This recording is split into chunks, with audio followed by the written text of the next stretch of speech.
go. Okay, sorry about that. I don't know why that didn't work. Let's get it popping. I'm going to bring Blossom in a second. Let me get my headphones on. Let's put some music on. I am new to streaming. Thank you for all the new people. What's up, Red Cop? Hi, Blossom. Hi, New Age Retro Steven. What's up, Unicorn Plug? Bear with us for a second. I know that there's a lot of stuff on my screen that shouldn't be on my screen.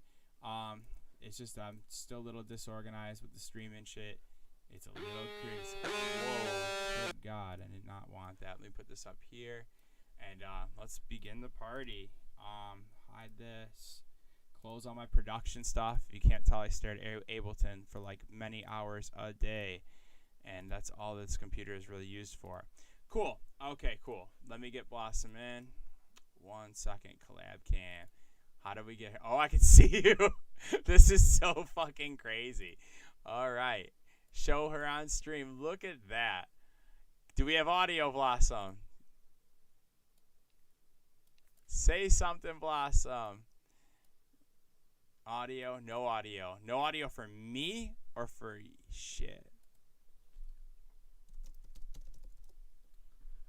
Oh my God. You have audio. Oh. Here, hold on. Here. Awesome.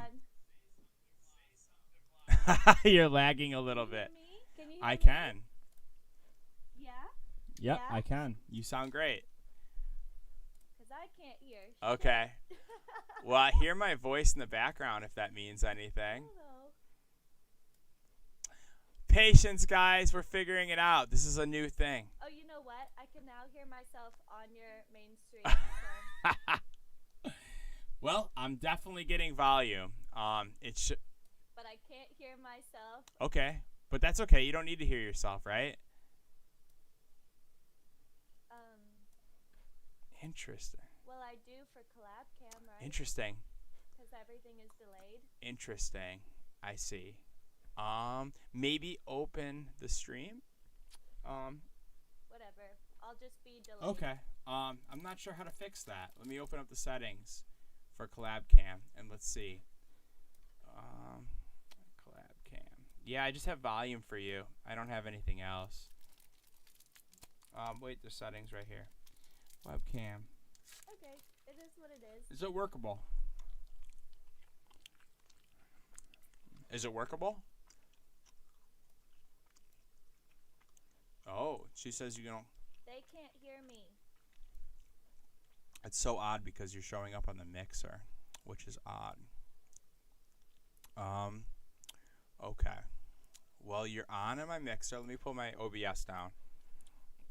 And you are on. Yeah, do a mic check real quick.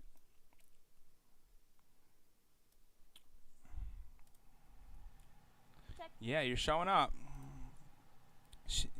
Audio, They can hear audio. Blossom. Somebody said they can hear you. Oh, You're sending out. what the deal is. So, Hi. okay. Let's start from here. I think we're chilling. Send in the streams, hamsters. Thank you guys for being patient. What a pain it is to do that. But we got it, and it's cool. Are our levels cool? Tell us. They say my audio. They said I'm really low. You're really They said I'm okay. really low. I will turn you up. You're up all the way now. I think I can go even further up if we need to. Let me try that.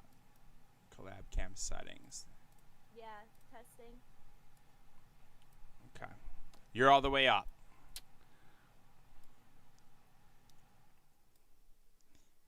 All right. Well, I'll just yell like this. Yeah, you're all the way up. Maybe turn. If you need me, I'm just gonna be yelling. That's weird. Her audio is really low, but you're up all the way. I have you up on the mixer all the way. I have you up on here all the way. Maybe I'm too loud. I will speak. Maybe like I'm this. too loud. Maybe I should turn myself down. And maybe that will make it more balanced. Maybe that's the move. All right. Let's chit chat. Can we work with that? Welcome to Donnie and Emily Try Streaming. First day on the job, guys. First day on the job. Don't judge me too much. First day on the job.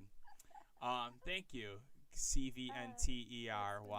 I appreciate that. That's very nice of you.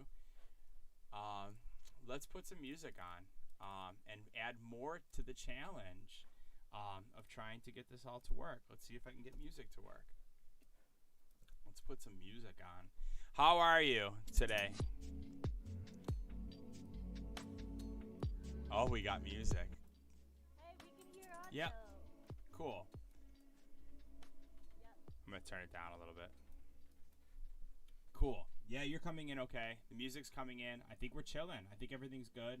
I wish there was an easier way to test this. So, unfortunately, you guys are the test dummies.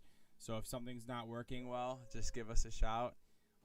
And I'm really happy that you guys came through to hang out with us. We're just going to chill for a little bit. If you guys have questions or just want to shoot the shit with us, we're here. How are you, Blossom? How's your day? What have you done today? Tell me about yourself. What's on your mind?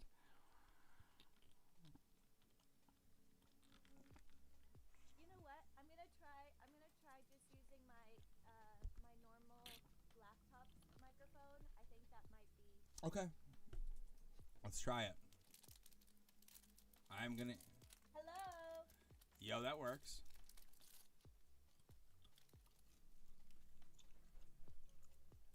That seems to work. Cool.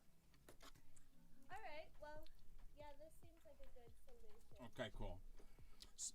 Good job, bud. The audio got even more quiet, he says.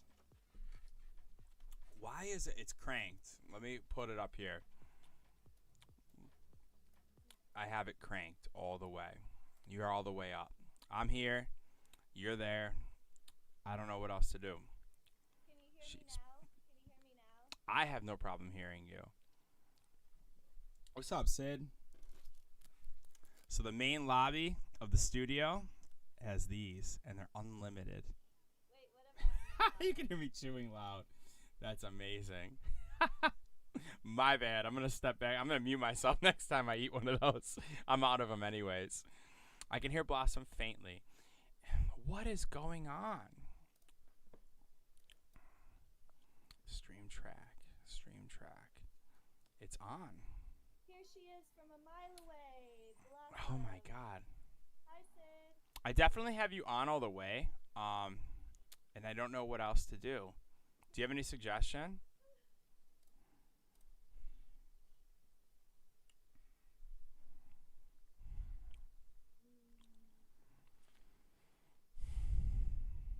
Oh, I Yeah. have an idea. Because you're coming in just fine. But it sounds like to me, maybe that they're picking up my headphones, and that's not going direct.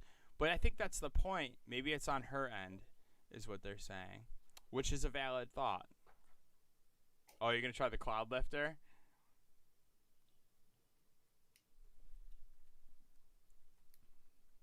Across the room in a different house. Jesus Christ. Yes. So odd. So there's this new feature on this called Collab Cam. I don't know if she said anything, but it basically allows us to kind of collaborate on streams, which is really cool in theory, but also very difficult to test. And I don't think...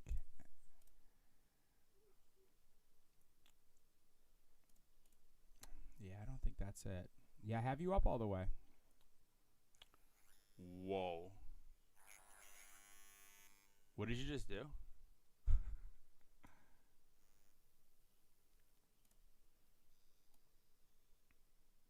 Welcome to our stream where you watch two audio engineers try to figure out how to get audio. She tried putting a bag of her mic in a bag of rice. Jesus, that's vicious. That's vicious. But yeah, I got the buzzing noise. I heard that. I still don't hear her. You know what? I have a feeling, Blossom, that if you go to your collab camp settings and you change the mic in there, that will fix the problem. Now we have no audio. You know. Listen, the problem is that I have no access to what you're doing. Yeah, I know. Okay, what happens if I do this? Can you guys hear her now? Can you give us a mic check? Sorry. That's a good question. That's fair. Hello. Did that work?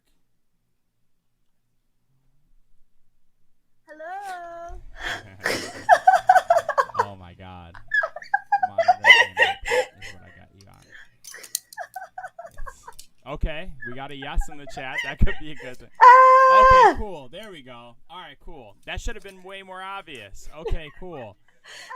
Sorry about that. Fuck. All right, now we can try to put the music back on. We have like the 24/7 future garage stream going. Loud and clear now. Cool. That fixed it. So audio monitoring, monitor and output. Now you're loud. Cool. So audio monitoring. Cool. All right. I'm kind of scared of myself. God, that sucked so much. I feel like a fucking dunce. I'm kind of scared Oh, of now we have an myself. echo. Great. Now we have an echo. Shit. It wasn't that easy. All right, let's do this.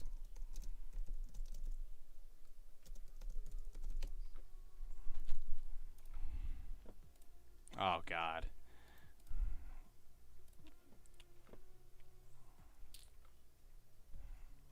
Hi. You sound good to me. I hear you perfectly fine. We are going to chill. We are going to play music. We're going to talk about music. I don't think we're going to make any music because we can't even. What about Mel? I hear you loud and clear. I'm so scared. Okay, I'm just gonna keep turning myself Yeah, just up. keep talking. That Keep was turning so yourself up. embarrassing. Maybe try monitor off so it doesn't double. We have monitor off now. Let's try that. Audio.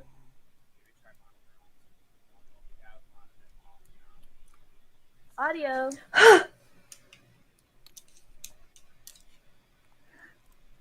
Audio.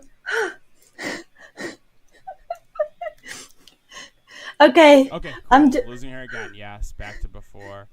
We've got an echo somewhere. Let's turn it Where down. am I coming? Okay. Which I'm makes no sense. These headphones are on pretty quiet, so I don't think that's the problem. She Where just am got to I get in a better coming? spot, I think. Loud reverb. Someone have to turn the levels down so high. Okay, I'll turn the levels down. No problem.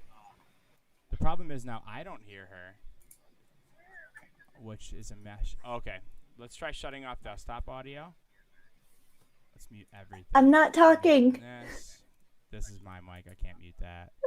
And then I'm gonna mute webcam mic. I'm not talking. And then turn this back on. I'm not talking. The problem is I can't hear you anymore, and they can hear you. That's even worse.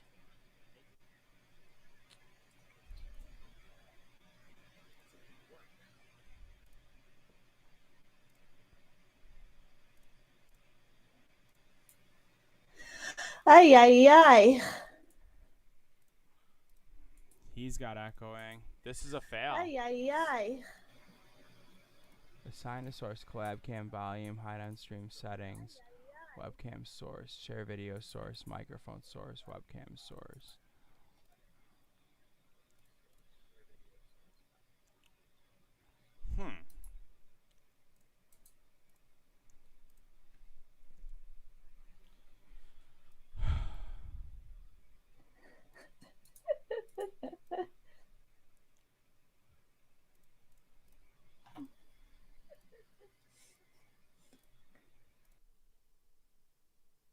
It's so odd. I can't hear you at all.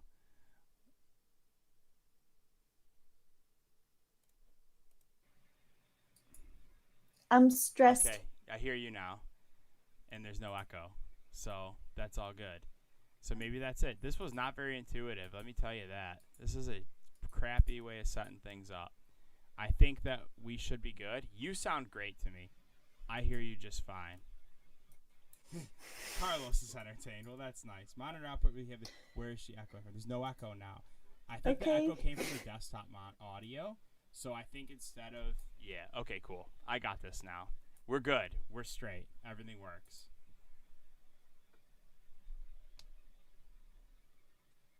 Can you hear me, Blossom? Okay.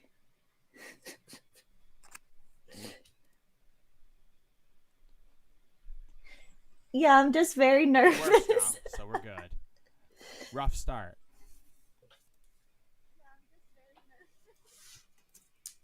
Well, yeah, rough start. Anyway, gang. Yeah, really rough start, but I'm sorry that was so difficult.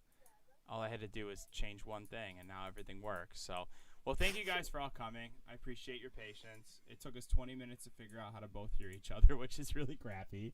And yeah, I guess the premise of the stream was you just want to chill for a little while and hang out and like shoot the shit, chill. There was not really a super strong game plan. So yeah, I just got out of a 4-hour studio session producing for another artist. That was fun and also exhausting. And then we jumped right into the stream. So I'm a little worn out, so maybe my brain would have been a little snappier if I didn't have that long session. But Hey, Donnie, can you call me yeah, I'll call you. so I can hear your audio just direct from you? Yeah, that's fine. I can do that.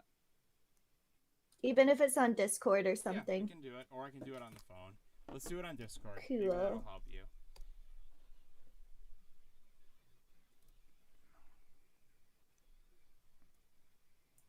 It's ringing. Cool. All right. Okay. Now I have you on a double, so I just got to shut off the mute, the output thing that I just switched a minute ago. So give me 1 second. And that should be monitor only, or monitor off. Okay, cool. Hopefully that doesn't break anything. Oh, you muted yourself. Okay, cool. That's even better. On Discord. Let me switch. Hello. Yay, how wonderful is this? Can everyone hear Yeah, me? they should be able to hear you just fine. The signal's going. Pop off. Yeah, fucking A. Pop off. All right. Okay, So well- that sucks. Next time we'll just do Discord. Cool. I'm gonna try to. Yeah, why wrap did it- why would they introduce something so like completely and totally not Yeah, it's not very intuitive? intuitive. And if two people It in a blows. chat room full of people can't figure it out, then it's definitely not that intuitive. I'm freezing now. Maybe your cam How just cold? froze for a second. It's just internet shit. I feel like if your internet like just glitches for a second, it's just gonna be like that. What's up, Rich? How are you? I met Rich in Japan, and that's fire. Donnie, put your mic volume up. Got you, bro. No problem. That's an easy fix. I don't know how I'm going. What a Could you imagine mess. trying to- I'm just gonna Could you do it imagine from trying here. to do this with 4 people? This is meant for like groups. No. There's no way that would work. How the hell am I still glitching out? This shit sucks. I think it's just your internet now. Like, Oh yeah. Oh yeah, because I've got everything running. I've got Google Drive running. I've got Box running. I've Yeah, got literally everything on the might be a planet good time to running. close So some yeah, shit. my V. That's my All V. good. No stress. As long as we got sound. Well, if you lose it, I am personally stressed, but I'm glad the rest of you can't aren't. be stressed. We gotta just deal with life's appositions. Try putting the router in rice. My man's solution, or I'm assuming you're a man, is everything in rice. I love it. This is hilarious. Okay, well, we out here. Cool. I don't know We if I'm gonna are freaking be able out to easily here. get audio from the mix to come into the mix. So I think we're just gonna have to pass on Okay. playing music right now because I just don't think that's gonna work. Because otherwise you're gonna echo. 'Cause Okay. That was the problem before. Because I was capturing like my output, and I don't think it lets me capture just Chrome's output. I don't think. So we might not be able to Okay. play background music, which is kind of a bummer because the idea was to listen to some music at some point. But we can mess with that later. Let's kind of just roll and get shit going. Yeah, let's just get this poppin'. Yeah, let's just get it Pop-a-lappin'. poppin'. So I guess, yeah, what's good? What'd you do today? Now that we can hear you, I asked you like 5 times, but now you can actually hear me. Only 30 minutes in do we decide to have a Yeah, how are conversation. you? Can everyone still hear me even though my video is glitching out? Yeah, but you can hear, we can hear you, so that's not the end of the world. Just rock with it. I don't think it's Okay, shit cool. we can As do. long as you can hear Just me. tell your roommates to stop downloading it is. dirty videos with all the bandwidth. I don't think they're on their computer at all. That's the Yeah. funny part. But Glad to be part of this conference call. Glad to have you. today, glad to have you. So this is what we do all day. Basically, what did I do today? I prepped for the stream Cool. today, which obviously was very successful. And then I finished up merch because I'm gonna be releasing some Okay. merch. And then what else did I do? I think that was kind of it. Oh, my stream aired today, my Yeah, so UKF I stream. watched it when I So was walking the dog, and you said you were playing bangers. You were playing bangers. I love it. yeah. Yeah, Oh my gosh, I'm so yeah, glad. that shit was crazy. You were Hell playing yeah, bangers. that's what we Drum like and to Blossom. hear. That's what the Drum and t-shirt says. All Drum and Blossom. Blossom. If I can give them a hint, right? That is what that's exactly what. Yeah, yeah, yeah. I think my crew Yeah, knows, so that's all that's clear. cool. That's what's up. Yeah, Yep. I had a Yeah. session. I was producing for another artist, completely different kind, not an EDM artist. It's just like a complete pop song, and that was fun. I got another session tomorrow with the same artist. We're just trying to do like one bass single. It's my first time producing for like a pop person, which is pretty cool. Can't really say much other than that. It's not really anything too high profile, but it's just a paid gig. Sometimes with producers, like we want to take only cool gigs, but there's also ones that come along that pay, and you got to take them, and they're fun because it's like a challenge to me, and I kind of appreciate the challenge of producing stuff that's like outside of like the LSS project or outside of like pop music, which is like, or outside of like our normal music, which is pretty cool. So Yeah. You know what, really quickly, I don't think it is me. I think there's something happening within the oh, with like the system that collab is cam causing shit. me to yeah, because for me, my upload speed looks perfect. Although right now that I'm watching myself, I look pretty good. I gotta be honest. I'm looking good. I'm looking good.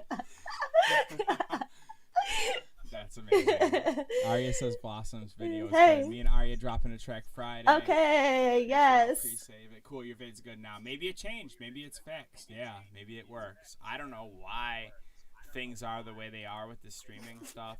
This is the first version of this. We probably should have waited till they fixed the bugs, but we just had to do it. It's the metaverse traffic. Yeah, everybody's selling their Yeah, we NFTs. wanted to try. Yeah. Did anybody in the chat go to Lost Lands? That's the question of the day right now. Who went to Lost Oh yeah, Lands? yeah. Give us a shout. I was not in Lost Lands. Oh I was wait, in that. Couch Lands. Here we go. I'm just. Yeah, I didn't watch anything. I think. What was I doing this weekend? Was that this weekend? Yeah, it was this Oh my weekend. God, what was I This doing this fucking weekend? Yeah. To be honest, hold on. I'm trying to get this so I can post. So just quickly smile. It's gonna have a lag, but smile. I'm not yet on my. Okay, there we go. Are you gonna post it on your story? Yeah, the delay is so bad. It takes like, I don't know, five whole minutes for it to finally pop up on my thing. What That's so happens if funny. Are you But watching anyway, it from the collab cam thing? Like, is that how you see it? I'm watching Okay. both. I'm watching both, but I'm just watching our like on the actual Yeah. stream, and I would argue there's maybe like probably a 5 to 10 That's second so delay. weird. How did they expect this to Listen, work? I think we kind of rigged it up, but it works.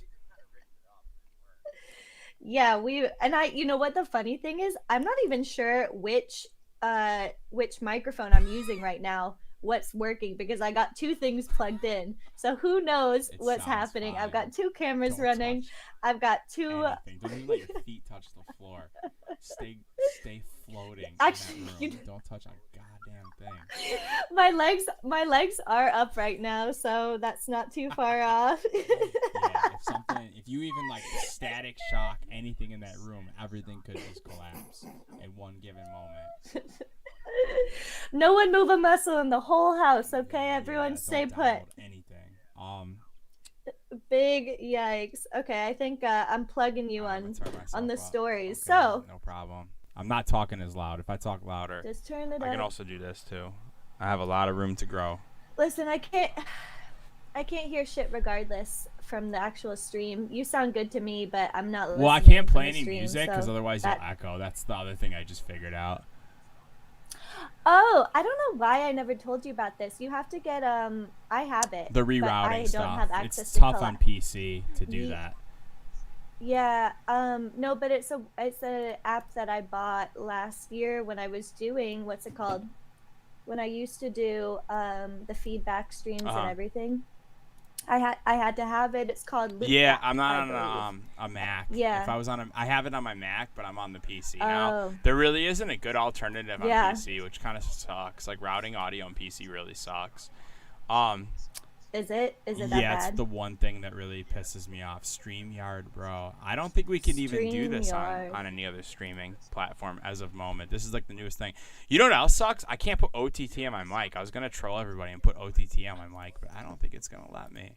Why does that I want suck? to put OTT on it. On Yeah, your just to mic? big dog it. If you don't have OTT, you're Damn. not really killing it. Okay, I can. Well, if you're, I can. can you at least do it for me too? If you're I'm gonna not do gonna it. do it. I'm gonna put Toop on my mic. I'm gonna sound Okay. so good. You're, I'm gonna sound. you're gonna put Toop on your I'm gonna put mic? Toop on my mic. I'm sure it's gonna sound crazy. Bro. All right, can we just get to the action? If I put you OTT trying to- on my mic, you my trying to shit would stream sound for the so rest good. of- I could make crazy Foley sounds in my mouth. Nah. So, vocoder, then I'm gonna sound like Daft Punk. Nobody want to see that from me. I'll be like on the talk box doing my thing. I tried to use a talk box once. That shit is really hard. A talk box, like an Yeah, we actual bought talk one. box? And it was like $150. My roommate bought one. And you have to put a tube in your mouth and play guitar, and like fucking, it's so hard to do. And like when you talk, you can't like articulate words the same way because the shit doesn't sound the same way. Because a lot of the stuff that we like say, like S's and stuff like that, aren't moving air the same way. Uh-huh. So you have to like kind of push air into this tube that like kind of resembles words, and you just end up going wow, wow, wow. And it's like the weirdest experience because you're just playing guitar with like a tube in your mouth. Like if somebody walks in and like that's that. If somebody walks in and sees you doing that, like that's it. Like you're gonna be extradited from society, you know? Someone said, how did we meet? We met online. We're internet besties. How cute is that? Internet best friends. Facts. It's true. Yeah. Let's go on Twitter. I don't really know our origin story. I think I saw you when Lost Summer came out. It was the first record that people gave a shit about LSS. And I put out a bunch of records before, and people would like kind of play them, but like Lost Summer was the very first record that I saw people starting to play. And it was during the pandemic, and Lost Summer's it's like kind of implied that it's about the pandemic. But it's just done in like a very minimal way where it's like not like, because I think making songs about a pandemic is like really tacky. But yeah, well, it becomes aged very quickly. yeah. Obviously So it's like, how do now- we write a song? How do we make a song lyrically about it, but not say it? And so the song came out and it's just like summer is only begun, and it's like the end of summer because it was like you don't really want to lose it, and it was just the vibe of the song was there. So anyway, so I was checking all the DJ streams and like people that were playing it, and like on 1001 track list, you showed up, and I was like, "Who is this girl with pink hair playing my record?" It's because I thought it was gonna be like some random Twitch streamer that like couldn't DJ. So me and Pedro were watching you in the studio. We were like, "This girl's kind of shredding it up right now." And I watched for a little bit. I'm like, "All right, this girl can really DJ." And then I think after a while, I followed you after that, and I was like, "Okay, this girl can DJ her ass off. Like I fuck with this girl."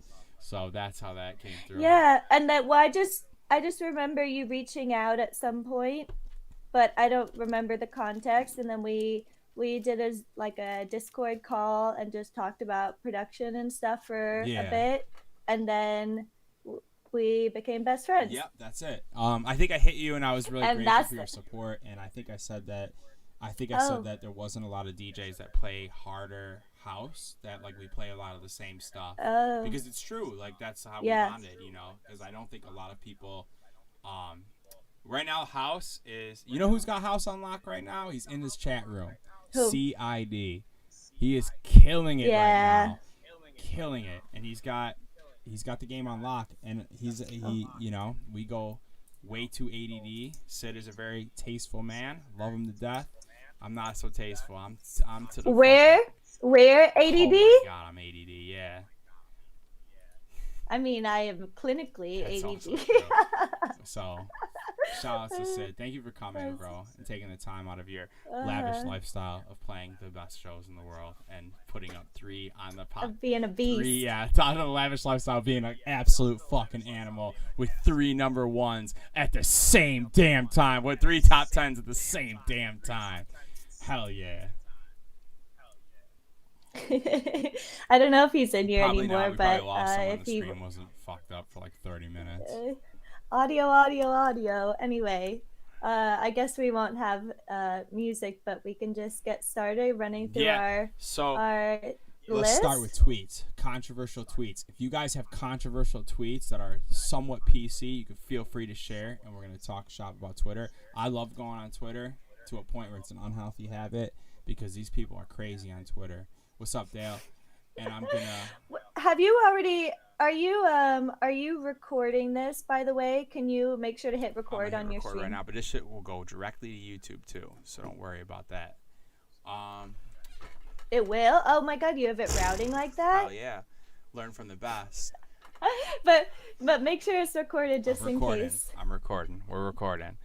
Should we start with content? Hi Larry, what's good? Up? Well, we're doing tweets that are like, I don't want like controversials and like stuff that like is like risky, whatever. No, not safe for work. Basically, yeah, but also most of it isn't like that controversial. It's just like industry type. It's industry controversial, yeah.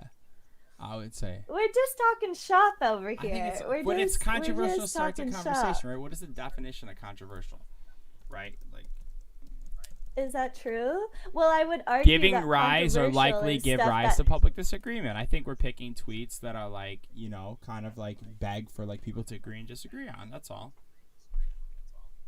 I would say it's fair in context of the actual definition of the word. Yeah, I guess I just feel like the word controversial has such like an undertone of like kind of like risky takes that feel like a little bit outlandish. Yeah, we're not going to be talking about risky like real. You know what it is? Is that we're so geared. Our minds are so geared to how controversial stuff can really be. That like minor controversial stuff isn't controversial to us anymore because it's not super crazy because we're desensitized to it. So maybe that's what it is. Yeah, DJ opener tweets on the list, Burke. It really is. Oh yeah, we got it all. We got it all. Let's start. Let's get it popping. Let's get it popping. Luca Lush on Twitter. Here we go. Hard truth. Are you gonna go to so many major festivals recycle the same lineup year after year across multiple locations? Let me just say, Ultra got announced this weekend, so we know what he's talking about. If an artist doesn't have a properly connected... Oh, is that what he was talking about? That was announced on Monday, right? So, like, that's... Interesting. That's our guy right there, right? Yeah, I guess that's true. Let me go to our document. Yep, if an artist doesn't have a properly connected manager and agent, they will never secure a slot in those lineups. Thinly veiled nepotism, I don't know if I'm saying that right, but that's the nature of the game. Yeah, Ultra was hours before this tweet. He hit that right up. So we're going to start with that one. I think it's funny. I played 3 festivals this year. I don't have a properly connected manager or agent. I'm going to be honest. My friends manage me. I would say they're somewhat connected, like they know people, but they are not what he is referring to. They're definitely, we only have me and Pedro as artists on the management. It's not like we have like crazy leverage. So I think that's a little false. I think it's a little misguided, you know? I guess I just think like for those top build slots, like who else is playing that? Like who else is that caliber? Who else is like Hardwell? Yeah, that's true too.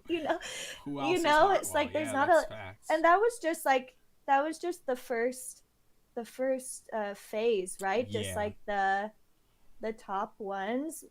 I don't know. I guess I'll have more of an opinion on Ultra specifically. So let's look up the Ultra lineup real quick. Let's look at the lineup. I guess because I just let's take a look. They only announced phase 1. It's Armin van Buuren, Carl Cox, Claude Von Stroke, Closey, Eric Prydz presents Hollow, Ganja White Knight, very difficult logo, Gigantic Nightmare, which I'm assuming is a back-to-back with Nightmare. Yeah, big gigantic Nightmare. And Grimes, Nightmare. random. Yeah. Griffin, Hardwell, High Low, back-to-back Test Pilot, KX5, Deadmau5 is double dipping, we can see. Keizo, Martin Garrix, Oliver Heldens, back-to-back Shami.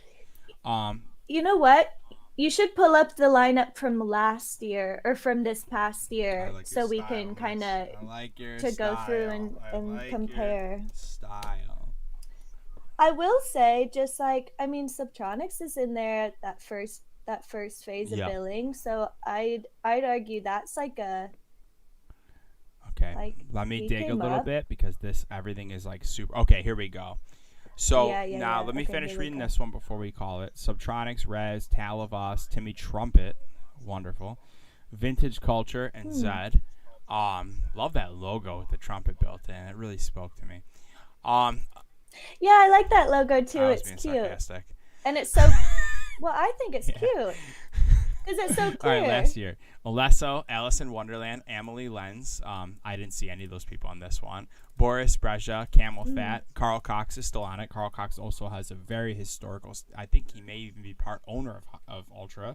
So far, out of 6 people, he's the only one that's, quote, recycled. David Guetta, DJ Snake, Follow the Fish. I'm assuming they mean Fisher, but maybe it's a label thing. Gareth Emery, Elenium, Knife. It's just me, or is this a completely different lineup? I don't see one person on this lineup other than Carl Cox. Like for phase for one. For phase 1 in 2022, it is completely different. I'm looking at. Yeah, I mean Oliver Heldens, but he's going back to back with Hilo. Tommy. Yeah. Hilo's also Oliver Heldens, to be fair, but yeah, but still. Yeah. Tale of Us. There is Timmy not Trumpet, one person on. Okay, and Timmy Trumpet. So the similarity, I would argue, is about maybe at most 10%. Yeah, I think they did a pretty good job at switching that up. It's a completely different lineup.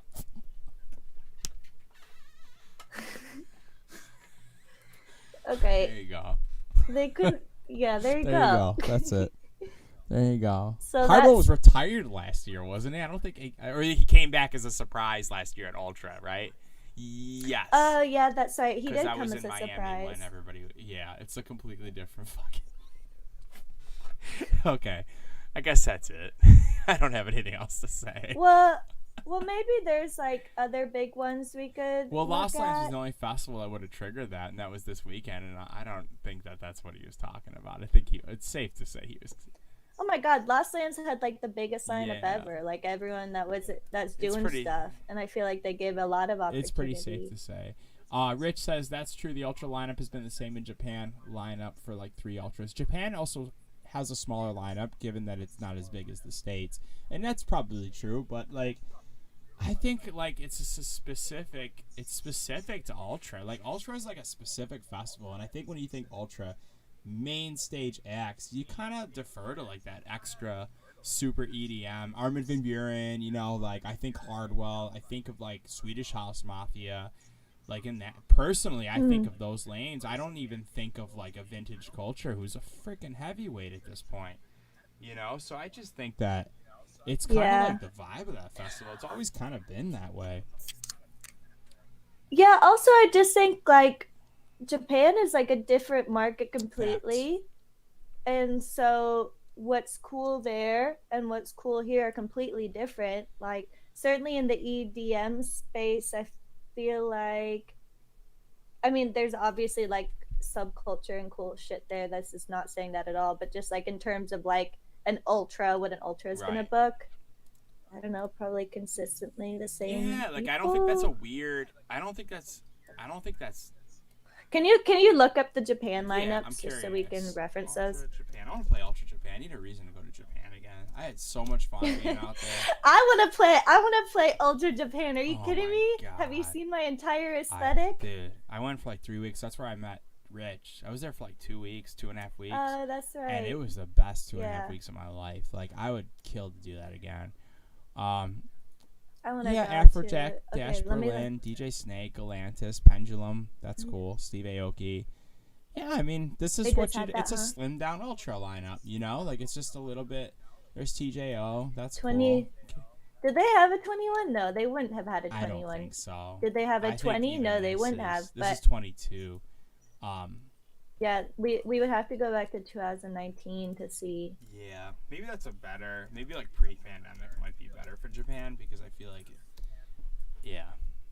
I'm looking it's the now. same vibe. It's the same lineup. basically. Same vibe. That's not true. I'm looking at the lineup from this past Okay. year versus 2019 because that would have been the last one, correct? 2019 is similar though, And no? I mean, That's Afrojack. true, but it's Dash Berlin, Keizo, same guys, you know. Yeah, but I'm talking about Oh, like just they're saying that the lineups each time have been yeah. the same. And if you're just looking at that initial billing, it's what 2019 was. 2019 was Afrojack, Dash Berlin, DJ Snake, Galantis, Pendulum, Steve Aoki. This year was Afrojack, Kashmir, Martin Garrix, Nicky Romero, Timmy Trumpet, Yeah, and it's still Zed. the same lane, but it's different enough, I guess. Yeah. Oh, look at this Axel. Yeah, but It's they're like Axwell, but Axel. they're still serving that. Yeah. They're still serving that market. TJ Martin, he's friends with Pedro. That's cool. TJO is a friend. That's cool. Yeah, Oh, yeah? I met all those guys out there in Japan. It was really cool. They're all very nice people. I'm This sure. is getting me hyped for Miami Music Week, says Burke. Are you going this year, Emily? I have no idea. I would like to go, Love to go. but I feel like I haven't done like a lot of label stuff this year. Maybe if I don't know, maybe if Thrive does Showcase. one a showcase or something. That was. I guess it would depend. I don't know if UKF does I've never like seen. a show. That's not really Yeah, I've its never lane. seen. I'm probably gonna go, but I may. I would love Yeah. to go. Me in Miami. trouble. I was born for Miami. Facts. But, well, lots of trouble. That's the goal. I had a good time last year because that's when we debuted on the low. It was a life-changing week. Oh, that's Yeah. right. Whoa. That feels like a millennia ago, but that was this It year. felt like the first it felt like starting over again because I came out there and everybody's like, oh, we heard that record. that's It felt like the beginning again. That was the moment. That Was the where it felt moment. like the pedal kind of started to hit the floor a little bit, which was cool. Thrive did one last year. Truth and Whoa. Lies was popping.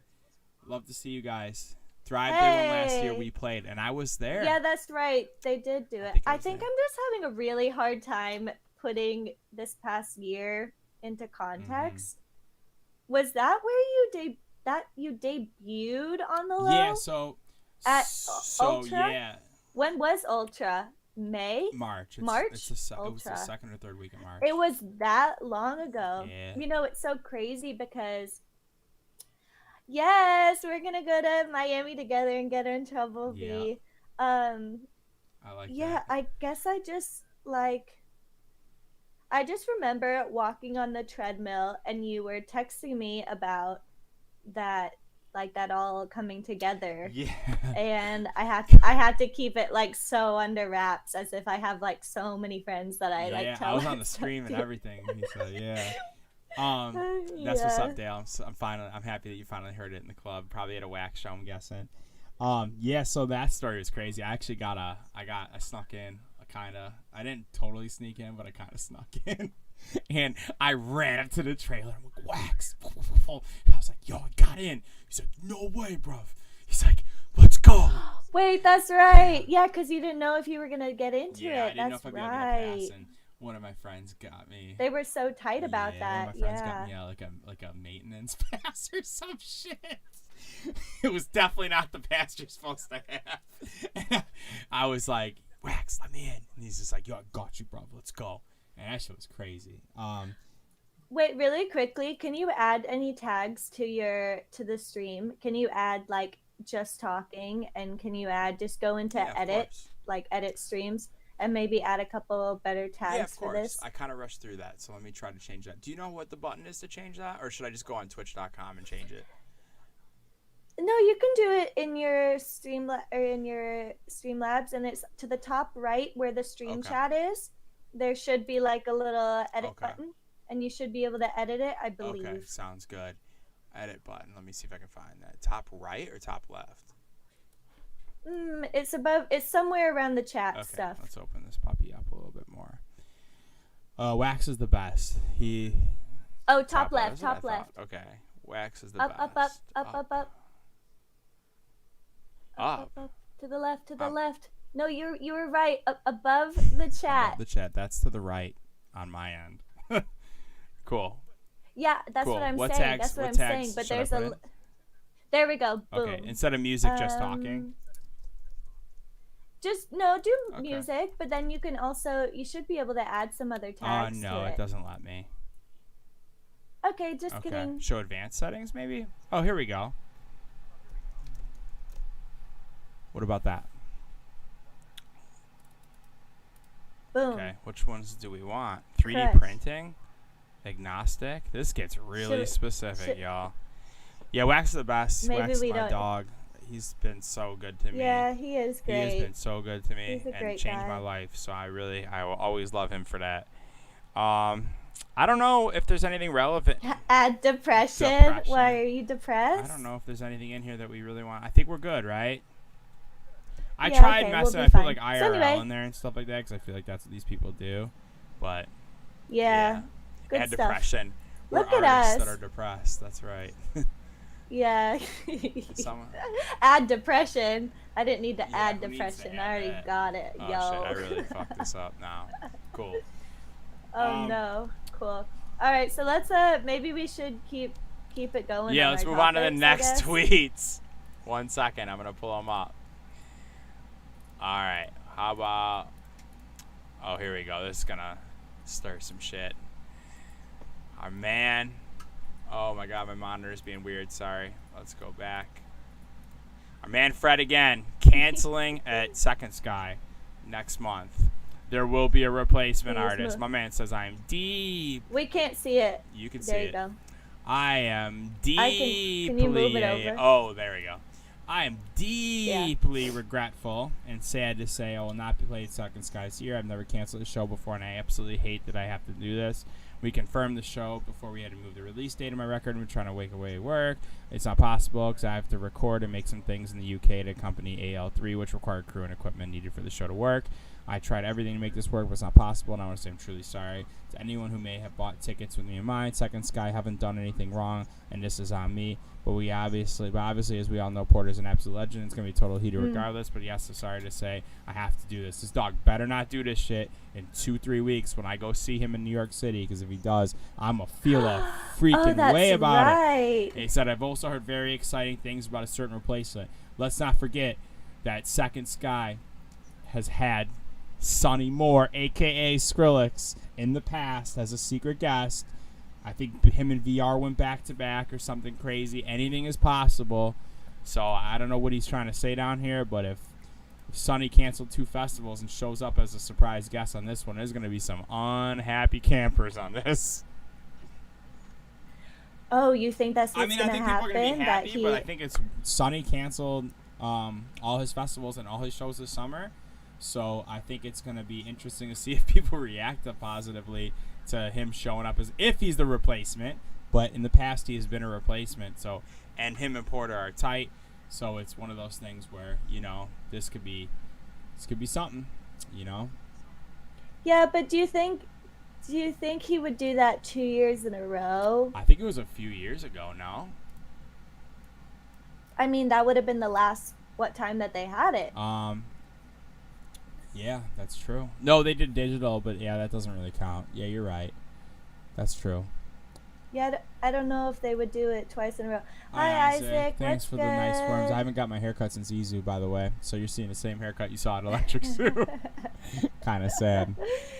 You know what, Circa? I just don't know if those would be like the replacement, like at the same level. Yeah, I feel like Fred again is a super mainstream act. I got nothing but love for Knocker ISO, but I feel like they're still building.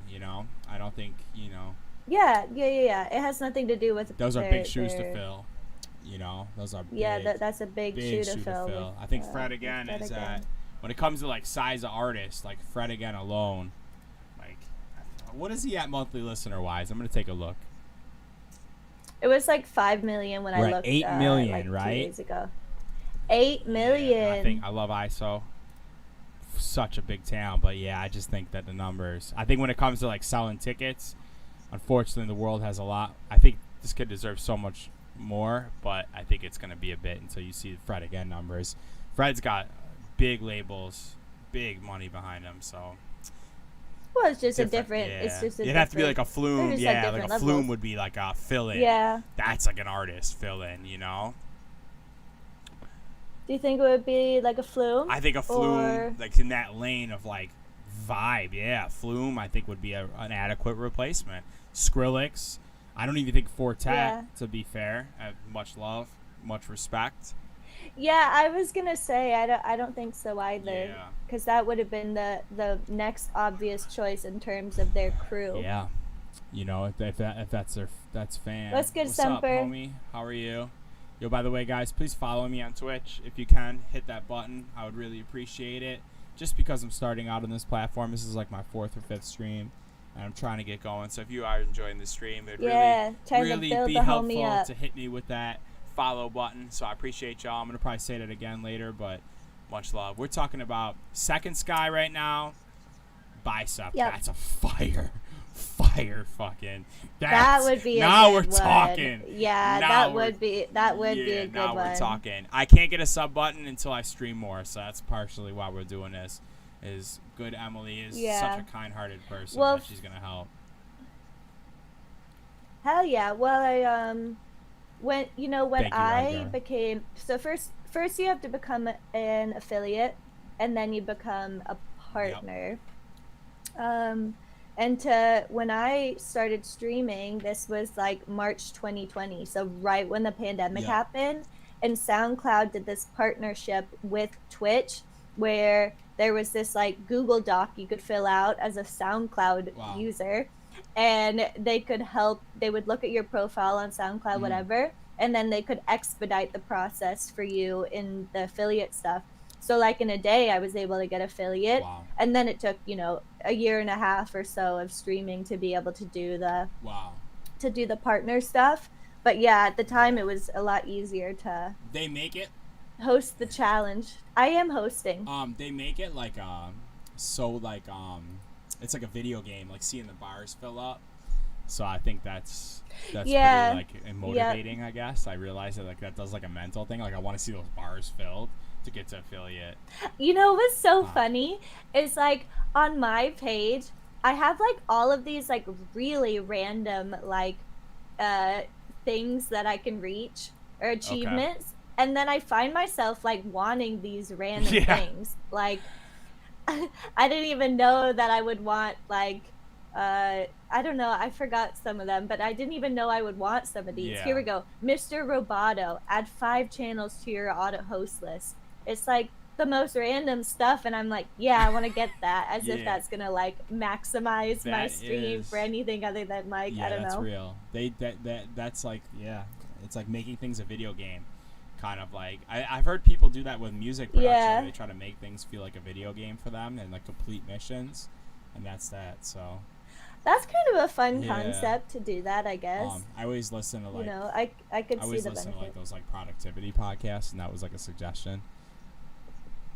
Do you Yeah, I really? love that shit. Which ones do you listen To be honest with you, they're all like music production ones that I can't think of the names, but I just browse them when I'm walking the dog, and I just like Interesting. click random YouTube videos about productivity. So I can't really name one, but like I always click random ones that are just kind of like about productivity, and like some of them are useful, some of them are just like too much weird. Like it's just like gets to the point where it's like, are you really being productive, or are you just like rigid on like your schedule?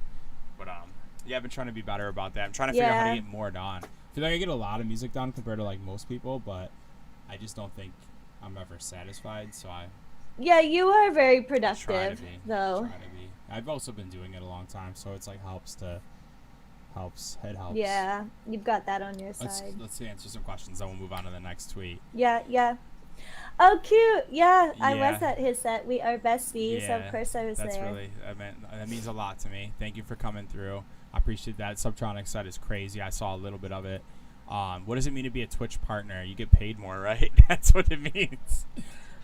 I mean, it depends on what level. I Yeah. think you can just get paid, but you get paid based on subscribers, and then you have also the option to get paid through, like if you run ads or Right. something. But of course, there's like a certain threshold of like followers or whatever where you actually like can leverage that for like more revenue per subscriber, because I think right now I get 50% of the subscriber. So if it's like $5, I only get $2.50 per Right. person. So you really have to be doing numbers to make like a real income Right. on it. But hey, it's great. And also I think those are like the big things that you get from it. Gotcha. Yeah. That Yeah. makes sense. I mean, for me, what I want to do, and probably you too, I mean, we've had this discussion, is just like doing some more brand Yeah. stuff using Twitch as the platform. But wow. Hey, Miguel, everyone gets a 50-50 split. Yes, So we even saw the that, bigger, yeah. even the bigger creators. Yeah, that's right. I was watching that Yeah, on we Hassan's talked about stream. that when it was happening. Yeah, that's crazy. I guess I missed the part where he said that I like only caught it for Yeah. whatever. I just saw him post a video on YouTube where he talks about that new change. I'll have to watch that. What the hell is Twitch doing? We're not going to watch a 30-minute video together today, Yeah. but if you guys want to watch that, I can That's link wild. that, I That's guess. wild. Yeah. I'm Yeah. gonna put So my anyway. Discord I forgot to put a Discord notification that we were streaming, so I'm doing that really quick. Oh. Thank you for the coming to my set, by the way, Dorkenstein. I appreciate that because I know it means a lot to me to see those people there because I know I'm up against like the craziest Yep. EDM acts of like history that are still like doing this stuff like actively. Like it's like I'm up against Subtronics, I'm up against these crazy people. So genuinely, like I don't ever get like I was like playing the smallest stage, of course, and it's my first one. And I still feel so humbled that people show up to that because it's like, so I tried my best to give you guys the best show I could possibly give y'all because that shit means a lot to me because I know that there's so many like Dead Mouse is playing like probably like an hour after me. It's the guy's like a walking legend. So it's like, yeah, I'm really grateful for that. Thank you so much. Also, real quick, too, Lee.tv, Revolution, Semper Fi, Edgar, thank you guys. Truth and Lies, thank you guys for hitting that follow button. Also, Dorkenstein, thank you guys for hitting that follow button. Larry asked, how do we prepare for a set in terms of curating the track list? I guess for me, I'll just go download lots of tunes. I'll do like a lot of digging beforehand, and then I'll put all of them in a playlist and kind of decide, hey, Dunami, what's good? Then I'll put them all in a playlist, and from there, I'll decide like maybe some mashups that I can make. I'll decide kind of what the vibe is. I listen through the playlist like a bazillion times to like decide if I'm into where the journey is taking me. Yeah. I think we're all working the same way, but I've been doing a new system lately. A little bit of a new system lately. And oh yeah. I've been blocking stuff. I have like a little line thing that's not really, it's just like a 10-second silence thing, and it's lines. And I've been putting together like a lot of stuff that really works well together in those blocks, and I'm not necessarily over planning that way because then I'm like have these blocks. So it's like, let's say that like I want to go a little bit more in like a techier direction for a second just to kind of chill it out, then go hard. I could kind of like, it's kind of like choose your own adventure where it's like each little block is like a section of stuff that really works well together. And then also when I do that, when I go to other set lists from past events, if like something changed, like if the vibe is different than I expected, I can go back and be like, well, there was that nightclub I played that was kind of like this vibe, and I can pull those blocks in from that and kind of like go from there. So I might play 2 or 3 of the same songs in like a block that all really work together, and they're all kind of the same vibe, and then I like kind of build from that. But I also try to like, that's an interesting strategy to block it out. Yeah, because like otherwise that. when you just listen to a playlist like that, it's just kind of like, it's too much planning for me. I don't like to plan so tightly, but I also like to plan my like mini things a lot because I have like certain songs where I switch to Dropout or I play a cappella over a certain part, whatever. So that's kind of how. What's good, Doggo? Hi, How's it going? Welcome. Thank you for coming. Also, Semper, what's my favorite club to play at? I really like playing Echo Stage. I gotta be honest, I've really enjoyed it the 2 times I've played there. Sick. I've heard it's sick. Truth and Lies That's played been, there a couple it's months awesome. ago, and it looked crazy. Yeah, the setup is just really cool. I played there for Chami in last year. Cool.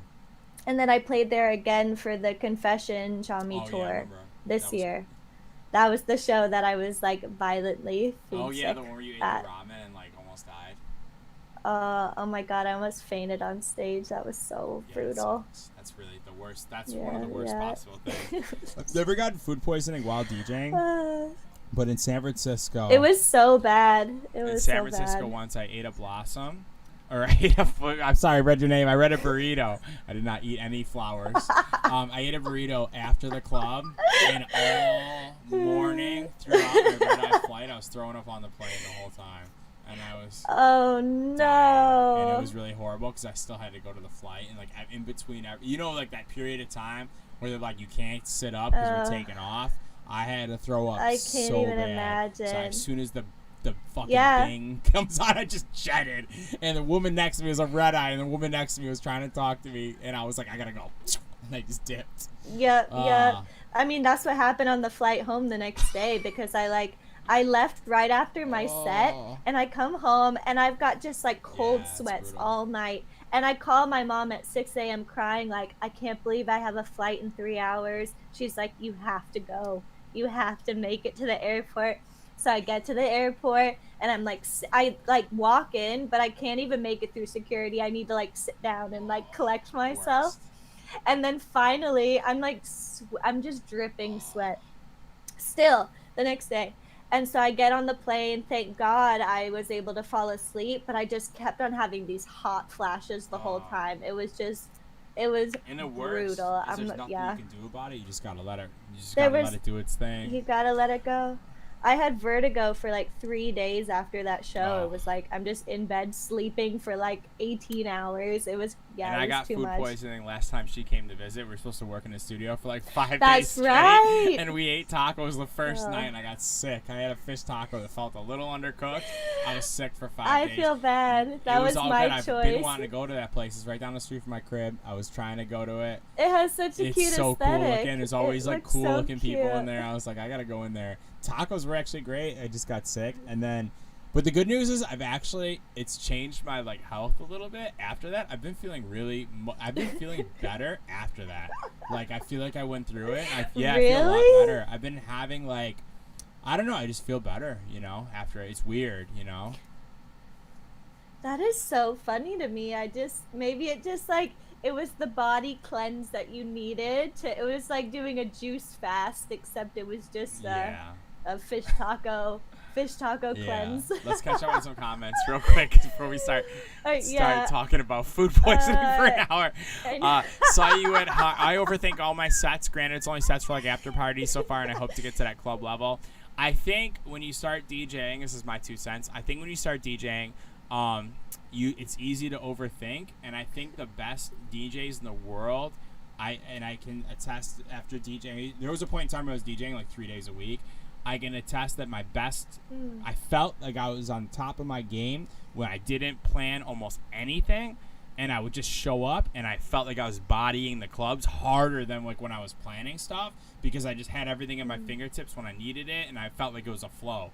So I think planning is cool. You can never be too prepared, but I think like when you play more, you get more comfortable, and it becomes less about the gear and less about like what's in front of you, and more about the vibe in the room and how you can elevate the vibe. That's my 2 cents. Yeah, that's interesting.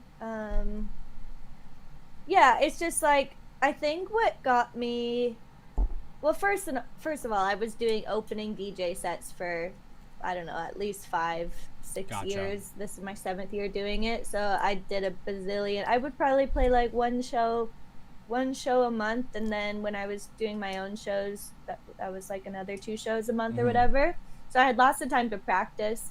Yeah. And then I think when I got like particularly good was when the pandemic happened. It's like I was always very like experimental with my stuff. Like I always like to try new things, I guess, when I'm playing. But when I was, when I'm forced to practice for 4 hours a week, if not more, over the pandemic, 18 months worth of that, you get very good.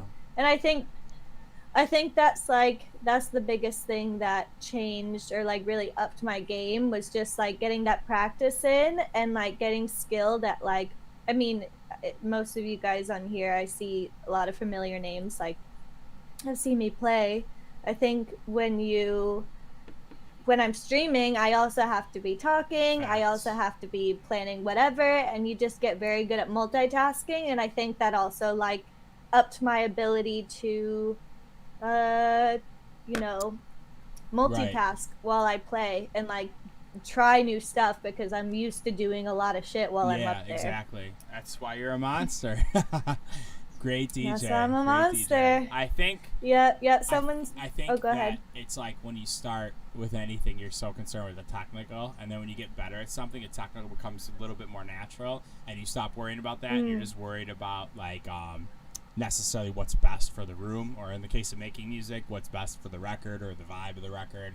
And I think DJing's the same way. It's a very interactive sport. It's kind of like football. You can plan like the plays of, I don't play football, but I'm assuming they plan like all these plays and all these intricate things. But then when it actually comes to like being on the field with like a real team, the plays become just kind of like a outline for what's about to go down, and from there it's just full mayhem, and you're just hoping to score, you know. You know, that's a really interesting point because I think like what helped me get particularly good in the beginning is doing those opening sets. You know, it's like you have to learn. I think exactly. It's like when you're opening, you don't get the luxury of just like ripping it out. You have to be the vibe setter, and you have to really learn. You have to learn what people are gonna like and imagine yourself as the curator of the vibe 100%. For the night. And so I think getting into that mindset early on, like losing the ego and just allowing yourself to really lean into being that vibe setter, I think is also a really good skill going forward. I like the opening slots the most in some ways. Obviously I love headlining, of course, that's the most fun, but in the sense of like playing music, I think the guy before, like the direct support and like the headliners have a different mission, and I think that you can play a lot better. If you're an opener, it's the hardest job, but I think the taste of music and the finesse of how you play stuff and set the room up is way more skillful, because when you go to those parties at like 10:30 p.m. and it's rocking till 3, everybody's just standing there, and your job is to get it moving, but not, you can't go too crazy because people are like, what is this dude doing? But if you go too light, people are just kind of like, okay, this is kind of like boring. Like, we need something to pick it up. So you have to really read that and get people. I think the most skilled DJs in the world are guys that go through or girls, people that go through the ringer as openers, you know, for like a long period of time. That explains a lot about your DJing, you know? Yep, I agree completely. I think like having done those opening sets for the majority of my career, like 5 years of doing those opening sets before I got with my agent, is like, you get really good at just like, losing the ego, trying a couple things out, but for the most part, remembering, you know, you're there to help curate the vibe and create something really tasteful with that context. I think like that really helps build your skills up, and I think it also allows you to try stuff out in a low stakes environment. That's also true too. Like, you can kind of play stuff out and not worry so much about, or even just practice DJing. You know, if there's not a million people there, you can be like an excellent curator of song selection, but still have a little bit of freedom to, you know, try things out. I like that because it's like DJ. You can play like cool shit and not have the pressure. But like in a packed club, you play one record wrong, it's like, okay, the energy just dropped a lot. Can you save it? And okay, you can save it. Oh, you can't save it? Well, you're clearing the room now. And I've seen that working in New York City as a DJ for like many years before I was making electronic music. It's like you get one wrong record per like every hour, I would say. And if you can't recover from that and you do 2 wrong records, you will never work there again. And when it comes to your life, when it comes to your livelihood, that's a dangerous game to play, you know. So you have to be pretty dialed to make it to that point, in my opinion. And that's interesting. That you learn quick. That you learn. If we want to quickly hit, we can keep. Any tips on playing with playing vocals or working them into a set, just be mindful and really know your music. I think like what is gonna have a part of the song where you can mix new vocals in, and also like um, get good at hot cueing throughout your song different points that are maybe easier for those kind of transitions with a vocal in there. Like maybe the intro is enough action for that next song, so like make sure that intro is cued, so when you're bringing in the vocals of the next song, you can just hot cue the other one to that plain beat without vocals if there's two songs that have clashing vocals. Just be mindful of your House songs. music's a lot easier for that over like hip hop. Hip hop is like really difficult because it's like rap will always have vocals over each other, so you have to be really clever in how you mix. For songs like that, you have to really be clever with how you get things done, and shorter transitions work better in hip hop. I think you can really rock a crowd in hip hop with just selection and some clever mixing. But I think to be a peak pinnacle hip hop DJ, if you can mix, transition, and do really creative transitions while selection is on point, you're a monster.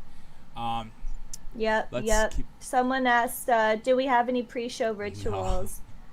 Not really. Sometimes we'll take a shot before, but I don't do anything like crazy. I feel like I'm always in such a rush to get to the venue. I don't even have time for a ritual if I try. Yeah, word.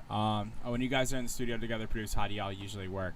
Well, we only have one collab together, so I don't think we've really worked like that. But usually we'll both work on stuff and just vibe and like, hey, try this, try that, and like help each other a little bit. Like just play me what you've been working on. I'll give you my feedback. You know, we haven't really had a good like week.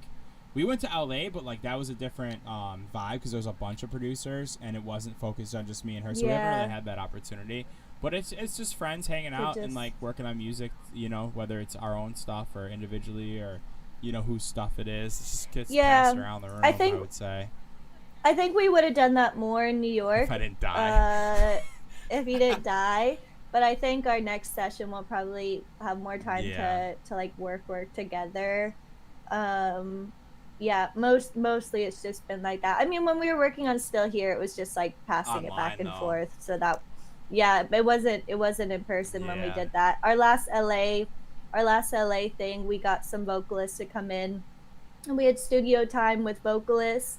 So mostly for that whole trip, that was the time before we were tracking vocals for a whole week with different vocalists. We had one we barely produced where we worked together by ourselves without other producers or other writers. Oh, I remember that night. We started a really cool idea in like 2 hours, and we were just so exhausted. We were like, we're gonna come back to this, and we still haven't opened it to that day. And it's been 6 months. We still haven't. We're just listening to fucking Burial and in the car ride on there, just catching ideas left and right, and then we work on something, and then we didn't even get to it later. Then the next session we were with P, and we all kind of got it in. You know, the your method I like in particular, which is the hour-long timer kind of method, where you see what you can get songwriting down and then go from there. So that's a good strategy. Maybe you could discuss that. So one of the productivity. So here's the thing. I don't just produce for myself. I produce for a lot of other people now, and it's like a lot of work, right? And I think some of the other things I've learned across the ways is that when I last batch of LSS songs that were finished were done over the course of like a month. And I think one thing that I did that was really helpful was I worked for an hour on each idea, and I picked what I call like a fire starter sample. So I just saved, I went through my sample library on a different occasion and had all my stuff all the like stuff that made me go, I need to flip that sample, or I need to take that vocal, I need to use that sound, I need to do that, were all favorited. The recording didn't go through because my hard drive is low on space, so I'm sorry in advance. Oh, that's okay. But it's gonna go to YouTube. You said. And there won't be a copyright thing, so I can download it and send it to you. But anyways, so I did 4 ideas or 2 or 3 ideas. I did an hour. I set an hour timer. And another strategy you can do is you can break up that hour and do like recipes. So like you could take like, I'm gonna do like 10 minutes on a chord progression and melody. I'm gonna take 10 minutes on vocal chops, 10 minutes on drum programming, 10 minutes on arrangement. You know, you kind of like create your own recipes. I don't get that detailed. But that's the vibe. You can like break it out, and then after an hour, you move on to the next idea, flip the next sample, and then you come back. You have to have these samples like kind of like organized the day before, but you come back and you have like 6 ideas, and then you give it a week. Don't touch them for like a week. Don't even listen to them.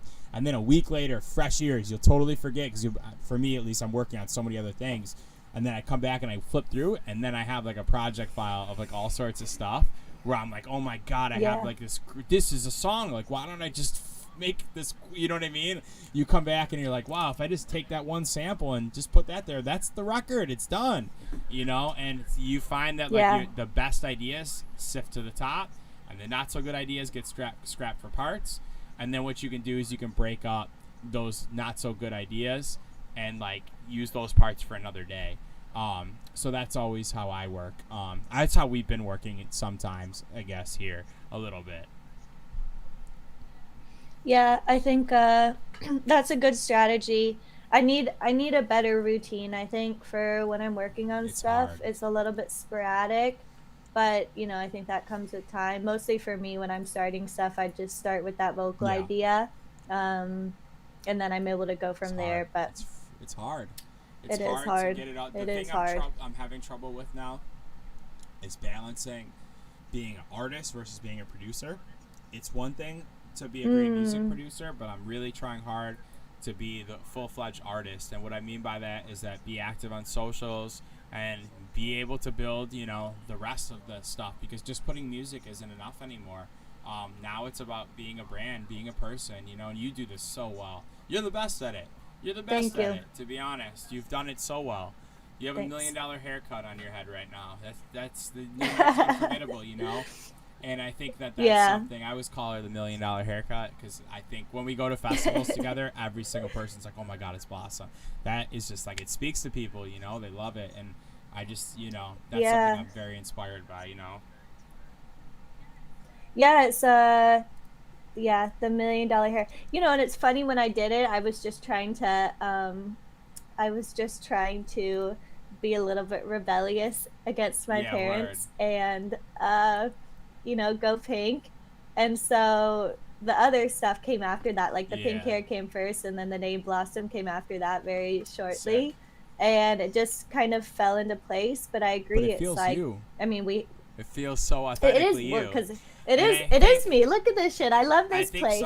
It's all like, pink. You know, I think sometimes people try too hard, and it's like it doesn't work, you know, but I just can tell it's authentically you, and I think that's what makes it so impactful and so like it's working so well because it's who you are, and I think you're not afraid to put yourself out there. And I think one thing artists deal with is like having the confidence and the ability to put yourself out there fully, and that's something I struggled with, and I've been doing a much better job about it, and it feels like the energy return is coming back quite a bit, you know.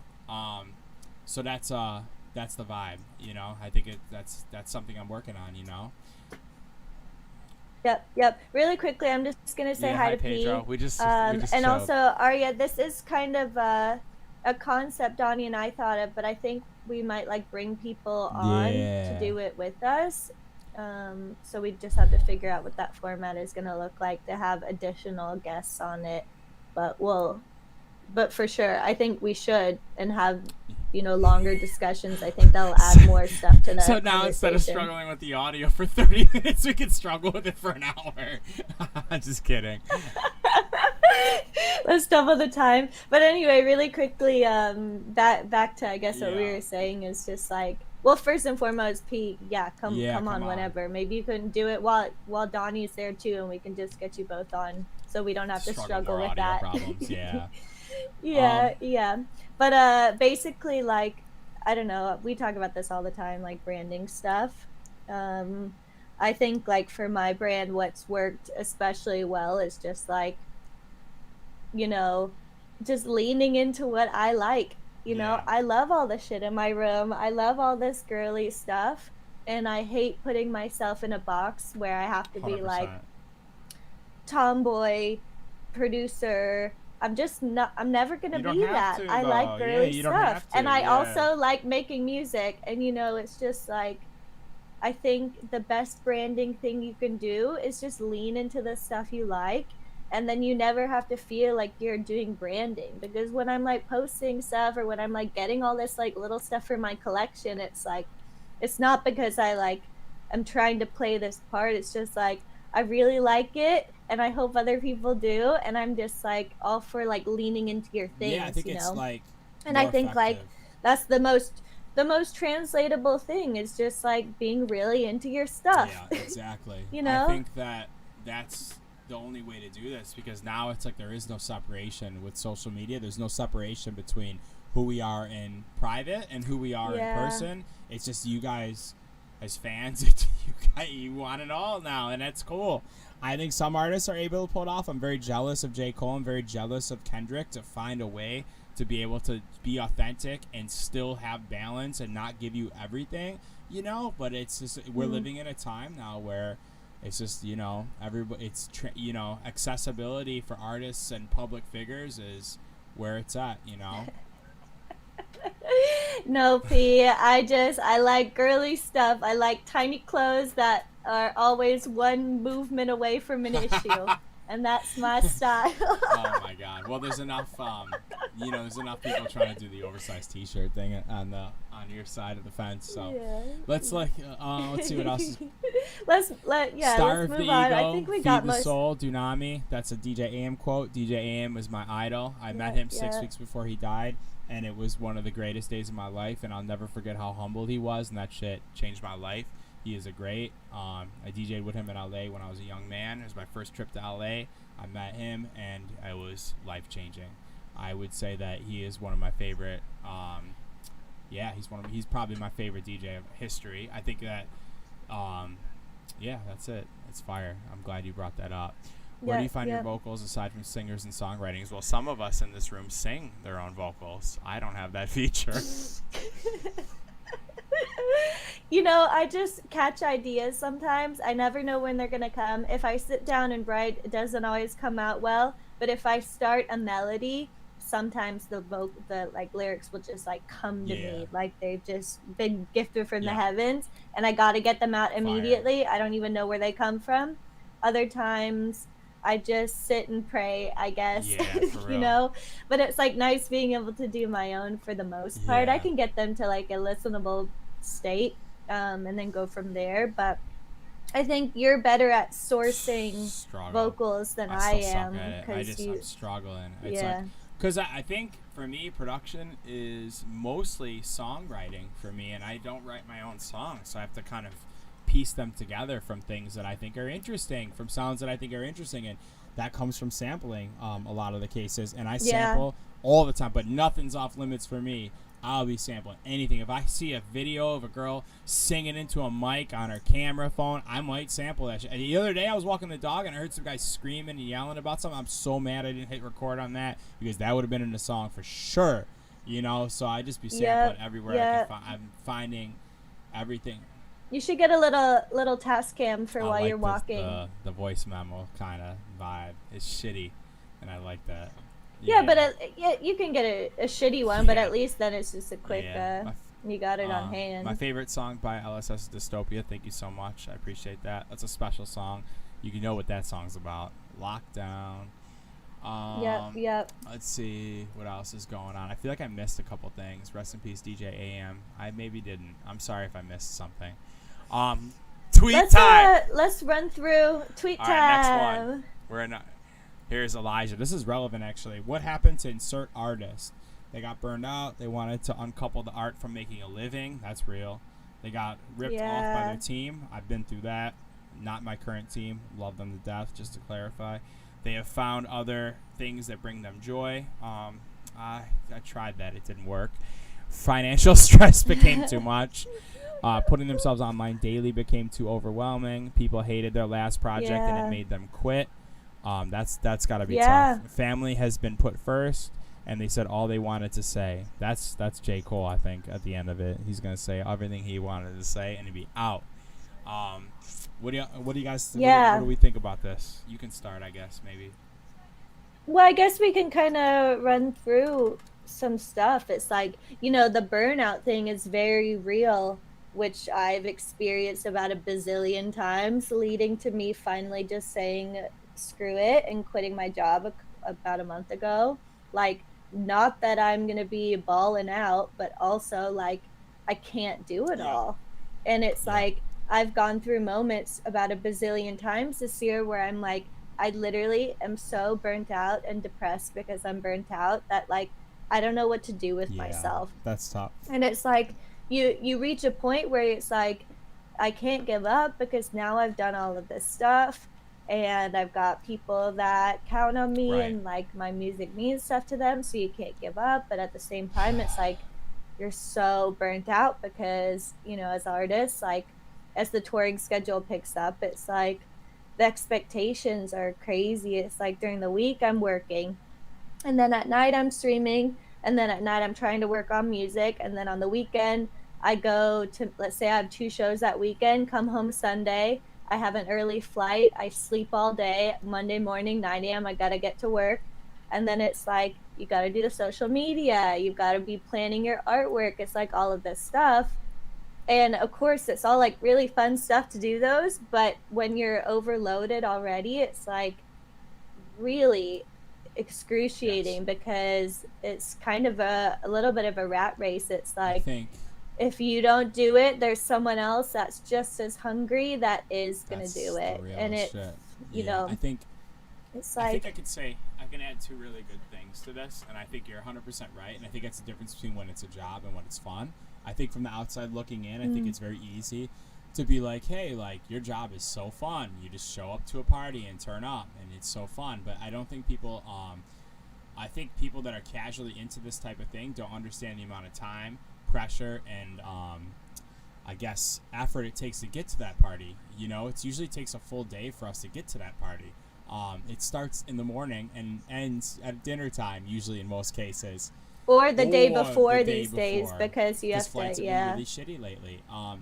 So I think yeah. that's something that to consider. It's like I love DJing. I would DJ every day of my life if I could, and get paid for it. But the thing is it's very difficult to do that on your body. It's difficult to get to those parties. If you could be teleported right now from New York to San Francisco, right into the party 10 minutes before your set, chill for a few minutes, get in the zone, plug in and go, and then teleport back to bed, it'd be a lot easier. I'll tell you that.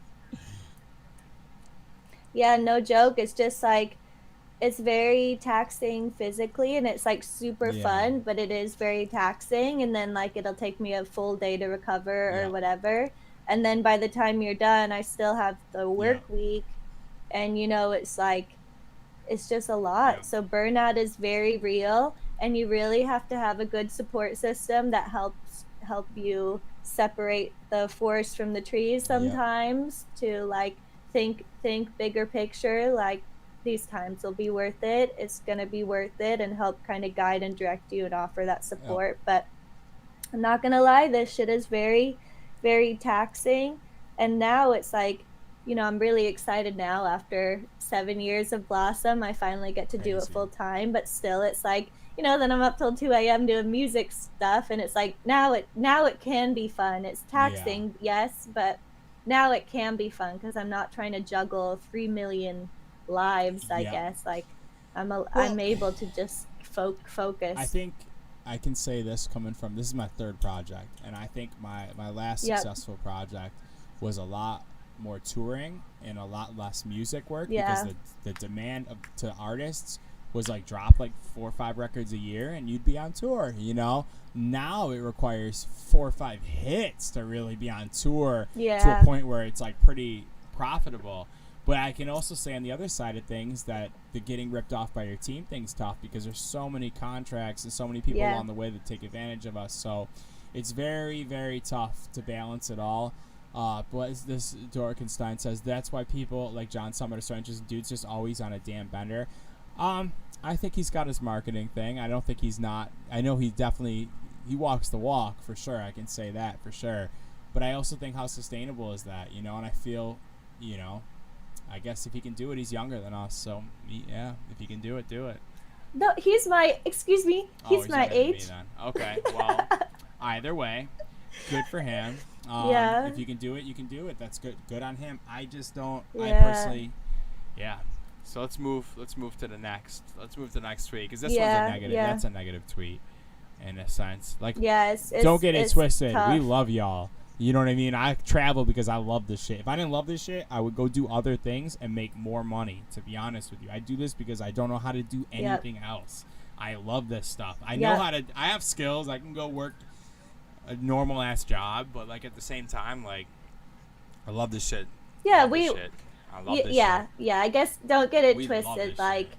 you know, we love this shit. That's why we stick with it even through the burnout. That's why I keep coming back to it, is because like I love it so much, and it's like everything else feels like it's burning me out. Not this. It's like it's the other shit that crushed me. It's like working the day job kind of stuff, because that's not the thing I love. Like taking time away from doing this thing I loved and like burning the hell out was just like the thing that was like killing me the most, you know. Facts. Because it's like, this is my passion and calling, you know, not that other stuff. So it's like, I think that was the hardest part, is like I'm burning myself out on something I don't even like, and then it's like, then you're trying to like, but you still have to eat.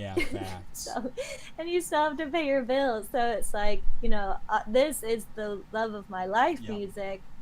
But it's just like the taking time away from it and burning myself out with that other stuff is like the part that was particularly crushing. I can say it. I quit for 3 years. I didn't do music for 3 years. I got to the point where I didn't even know my way around Ableton. I had to do some production stuff, and I kind of couldn't even really, you know, I felt so out of shape, and it was crazy feeling like that from like coming back from where I was and then you being at where I'm at now. And I'll tell you, like those 3 years, I had every box checked in my life. I had a decent job, decent income, nice ass apartment. You know, everything was straight in my life, and I was not happy. Just on the principle that like the fulfillment I get from this is something that can't be replaced. You know, I think it's something beautiful to take something. I come in here, we start with a blank sheet of paper, and we walk out sometimes, you know, with something that's beautiful that feels so bigger. It feels bigger than us. You know what I mean? It feels like we're sometimes just a vessel that kind of created it, and it feels bigger than us. And it's seeing the way people react. When I made On the Low with Wax, that was a great example of something that felt bigger than me once it got let out into the world, because I had been working on it for so long.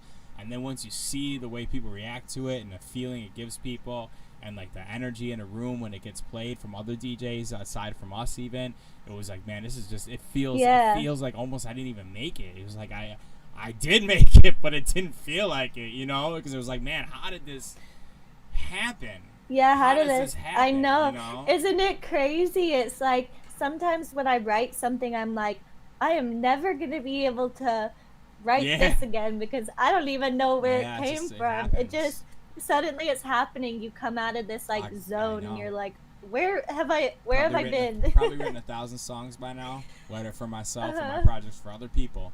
And still to this day, sometimes I'm like, I don't know where the hell this stuff comes from. And I got it down to a system. And I still sometimes I'm like, I don't know how the hell did I do this? You know what I mean? So that's life, right? But that is life. I just put that next one, the next tweet or whatever, in there. I thought it was interesting. This is too long. Also, we're moving on. This is too long. Too long. Okay, we'll come back to it, maybe. We'll come back to All right, Top Dog Entertainment. If Pedro's in the chat, he knows what it is. For artists, in my experience, you can have all the marketing and promotion in the world, but if people aren't saying your music is good, it doesn't matter much. Yeah, I mean, that's facts, right? I think when it comes to like in the rap scene, I think there's certain little whatevers that are existed at one point in time, and they were very popular to a point, and they're broke now. They're not relevant now. They're trying to play shows, and it's like 2-3 people showing up, and you see it go viral on TikTok. It's like X and X rapper had 20 people at his sellout, or at his like major city tour. Obviously not sellout. And I think that, to be honest, longevity is a different animal. It's like being an athlete. A lot of athletes can come in, have a decent season. How many athletes can make it for 10 years and break records and like do the big shit? That's what the tell of time can really be, in my opinion. It's this shit is like athleticism, except that you don't burn out physically as fast, in my opinion, based on age. What are your thoughts? Chat room, light it up. What do you guys think? Yeah.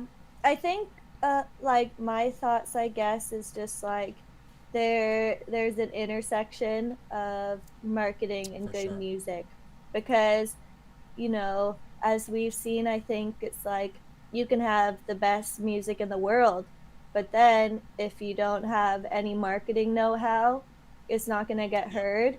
Or you can be one of the most skilled technical Yep. producers there is, but if your songs aren't marketable, then you're not going to pop off. And I think there's Yep. some level of like an intersection I agree. between the quality of the music and the skill of the marketing, and also understanding that like there's some need to make your music more marketable for it to be Yeah, good, facts. I agree you with know that. I think commercial commercially appeal is good, that important is. for making a living. If you're not going to have commercial appeal, you better be able to get the bag somewhere else while making music. If it's ghost production, it's ghost production. If it's scoring commercials, if it's getting your shit placed in commercials or movies, that's a very viable way to make money. Yeah, I think it's true. Then also, please don't think I'm saying you need good marketing and promotion. You absolutely need it, but actual music is the most important. Actual music is what's going to give you longevity, and Yeah. I think that's what he's kind of hinting at here. That's if the goal is making a mark and Yep. sticking around. Exactly, longevity. That's right. I mean, the goal might be to go viral, and I'm speaking to a specific type of artist, and then I'm sure people got mad about that, which is Yep. great because every good tweet comes with a barrage of people saying you're wrong, no matter how right you are. But I think Mhm. he's right in this. I Mhm. think that the sweet spot is when you're marketing to the level of production or level of output you're having. If you feel like you really have like a hit record on your hands and you believe in it, I think if you match that with marketing, that's where something magic happens. Um, Yeah, I think also like marketing will only get you so far with one yep, song. How yep, many people have we seen that is literally the whole entire premise of the saying one hit yep, wonder is it's like you put marketing into one song, great. What about the next yep, one? People are going to go looking for that next song. What's the next song yep. going to be if you don't have Yeah, I it think and if you don't have the good yeah, I think music? it's like tough as an artist to like you have to have a foundation.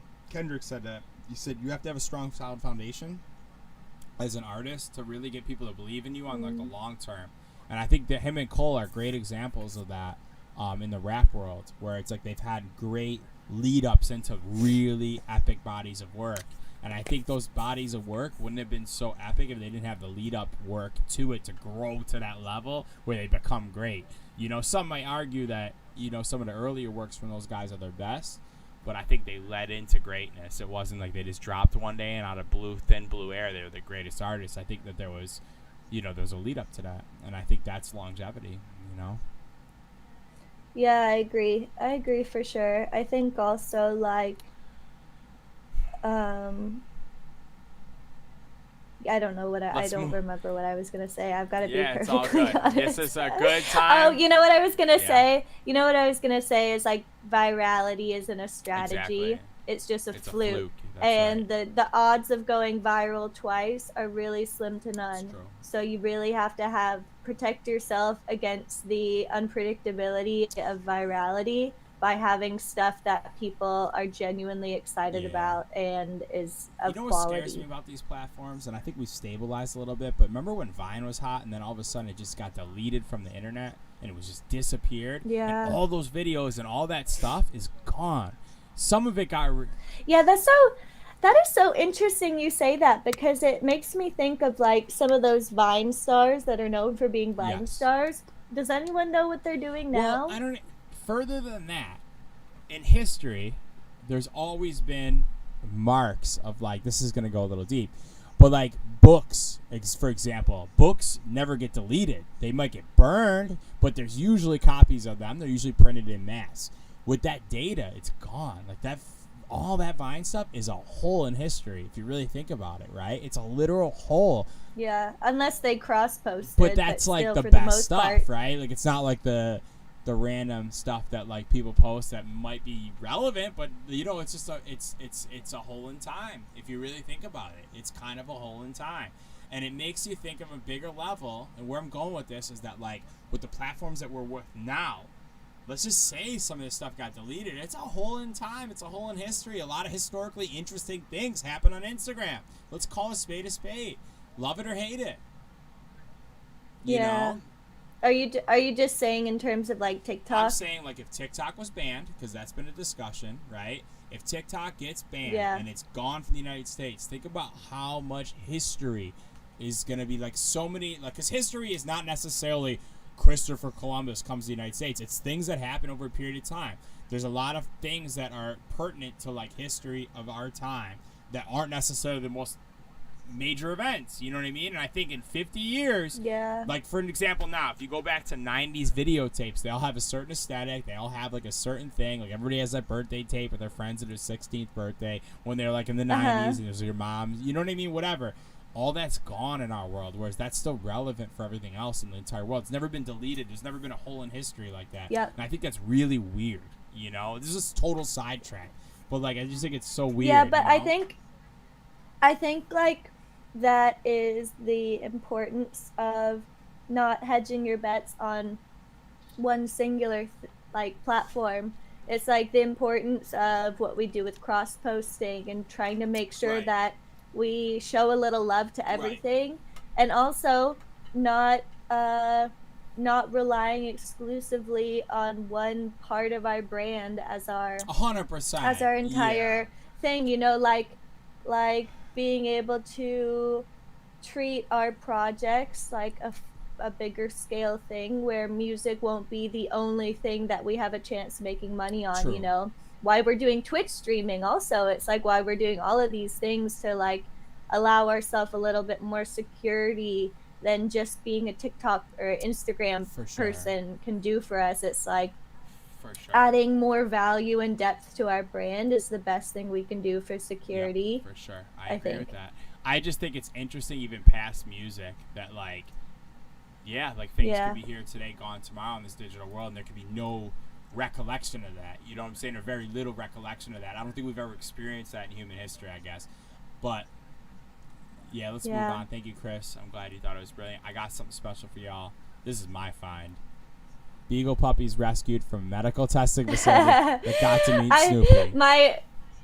My Google Doc point was dog break. That's it. We need a dog break. I love dogs. That shit is cute. We're lost in the sauce. We just need a little dog break. I just love it. I love seeing the pups. You know, just my whole feed on Instagram. You know, find shit that you would react to. It's all dogs. It's just all Jack Russells and beagles and like dogs running around. I think I need a little bit more of that. It's so Mine's much better just like than the crap it feeds you. Yeah, I know. Back. Although I tend to just like the same kind of stuff over and over. Most of mine is just like weird art and I guess music stuff. Cool. But no dogs. I need more dogs. I got in the dog algorithm. I'm chilling. I got all dogs. I got I got Jack Russells. I got beagles. I got bears sometimes. I saw one the other day. Bears getting tickled. Like legit bears. The guy was on top of it tickling it. The bear was getting tickled. I don't know how you got the balls to do that. Thing was like 600 pounds. But yeah, I love these dogs. These are some great dogs. I'm glad they got rescued. Yeah, my dogs. My dogs are awesome. I love my boys. Yeah, those are some cute dogs. All right, let's move on. Back to the dark tweets. All right. I think the main tweet and also that first comment are interesting to discuss. I'll read this one. Negative tweets now. No more noodle. We should show a noodle. No more noodle. We should show a noodle. Let's show a noodle real quick. Hold on. Let's pull up noodle. Hold on. Noodle break. Let me get a pic of Charlie. Charlie break. Noodle break. Noodle and Charlie noodle break. There's noodle right here getting those pats. Oh my God! Look at that good boy right there. There's my Charlie. Yeah, there's Charlie. That's the Charlie break. Cool. Look at that dog. He's loving life right now. We got some good ones on here. Asking. That's got the texting sounds. Little Charlie's epic, by the way. That dog really perfectly fits him. Charlie's a great name for your pup. Yeah. Oh, it could be better. It could be better. It's after Charlie Bucket because he won the lottery with our family. Somebody asked us if Noodle was Oh my god, it was some ridiculous name because they misread the collar, and I was Spencer. Like, is that Spencer or is it Noodle? I can't read the collar right. I'm like, where the hell are you getting Spencer from?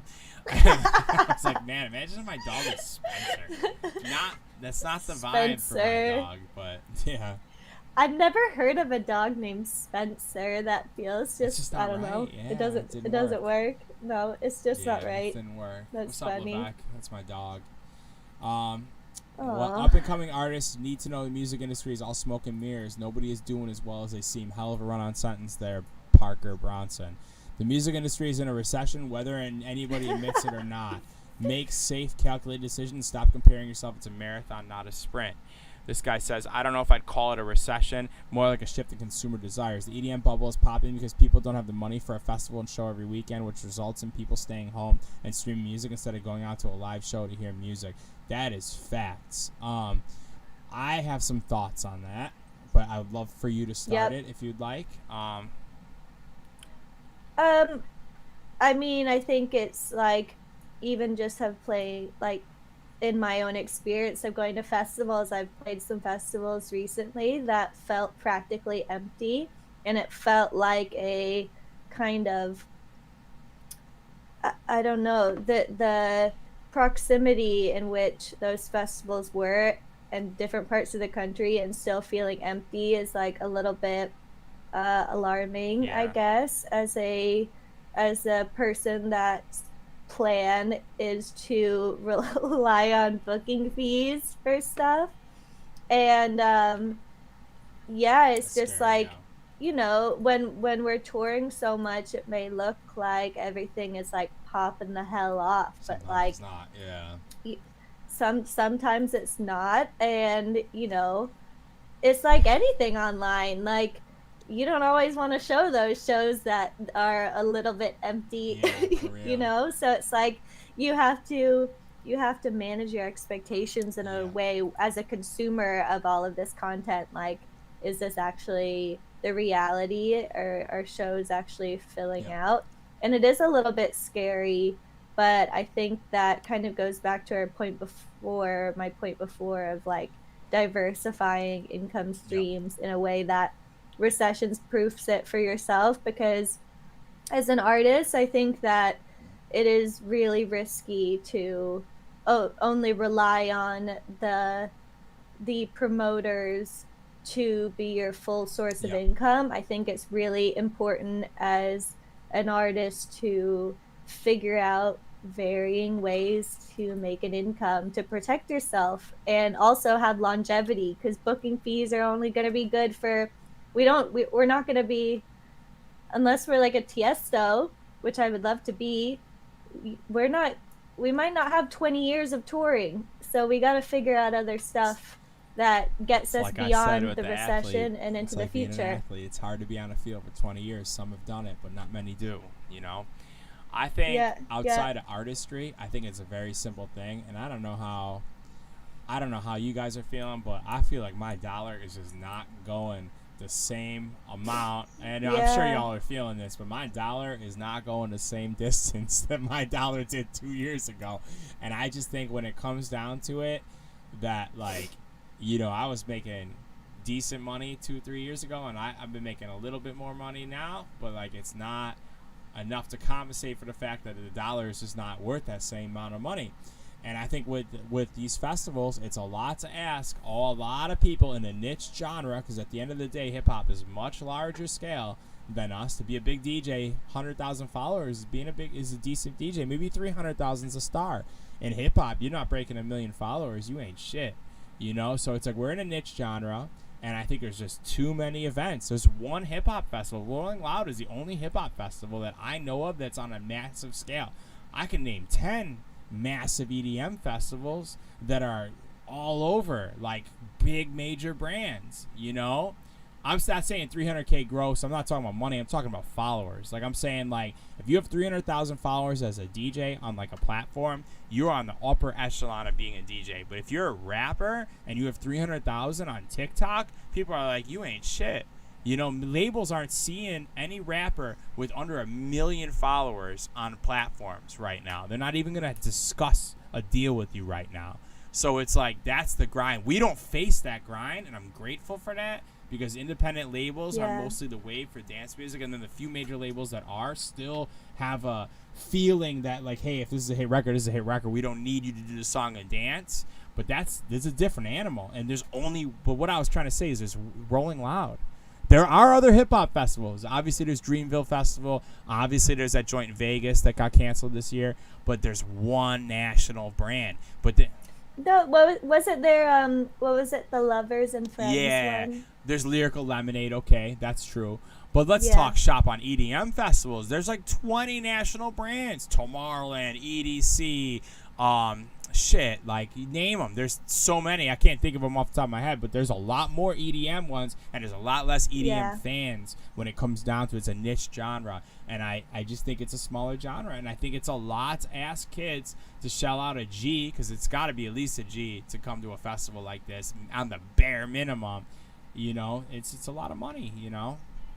Yeah, and think of who's coming to festivals in the first place. The 18 to 24 demographic for the most part, and it's like unless you're relying on your parents still, that's not a bracket in which people are making millions of dollars, right? So it's like they're more susceptible to variations in the market, I guess, and like dips and whatever. So it's like it's tough to, like, right now, in the last month, gas went up again here, like an extra $1, and it's like, you're really gonna tell kids to come to your festival when you're paying an extra $100 on gas each month? It's like it's tough. It's a tough sell. I just think it's just money. I think it's just a simple thing.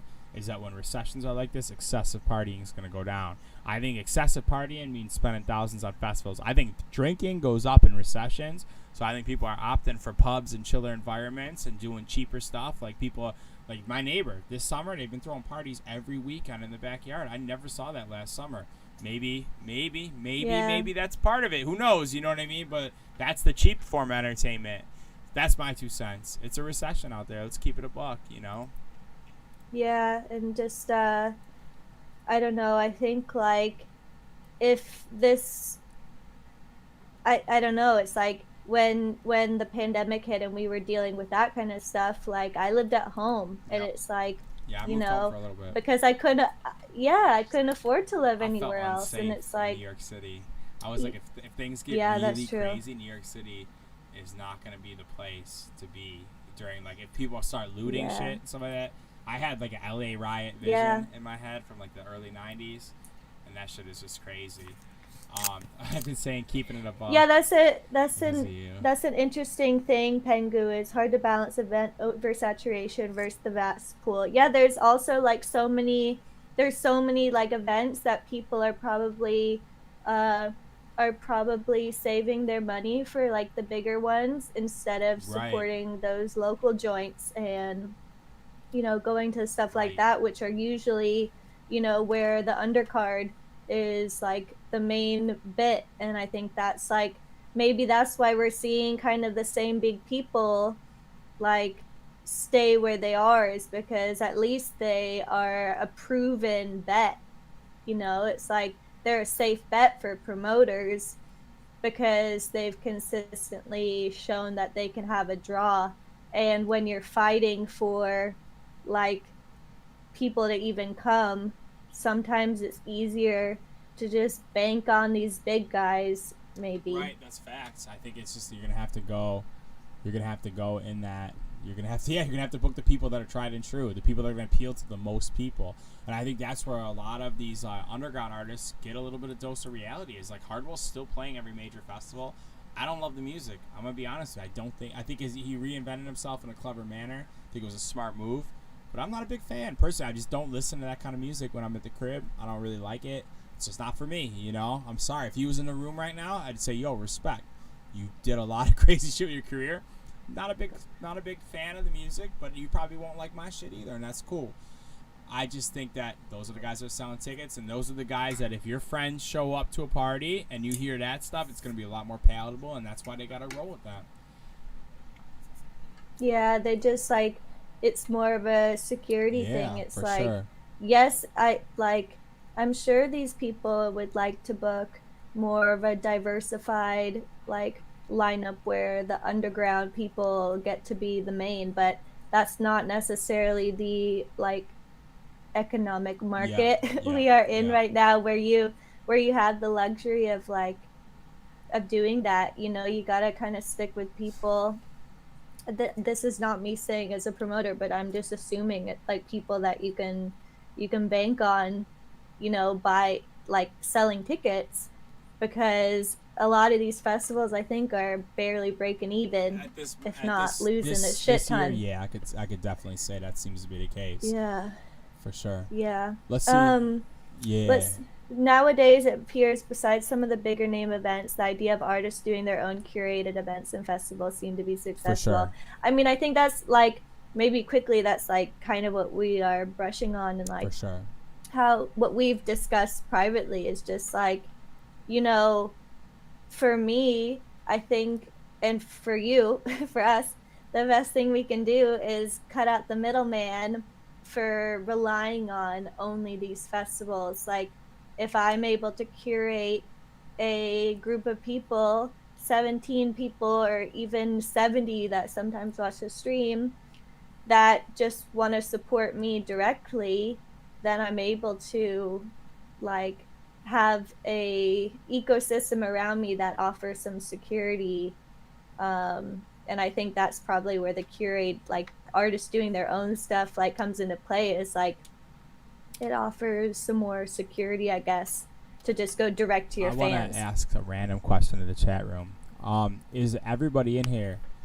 Is it like is there a lot of artists in here? Are a lot of you guys just people that love dance music? If you're an artist, you know, if you're not an artist, can you do a poll on here? Is there a way to do that? How do you do a poll?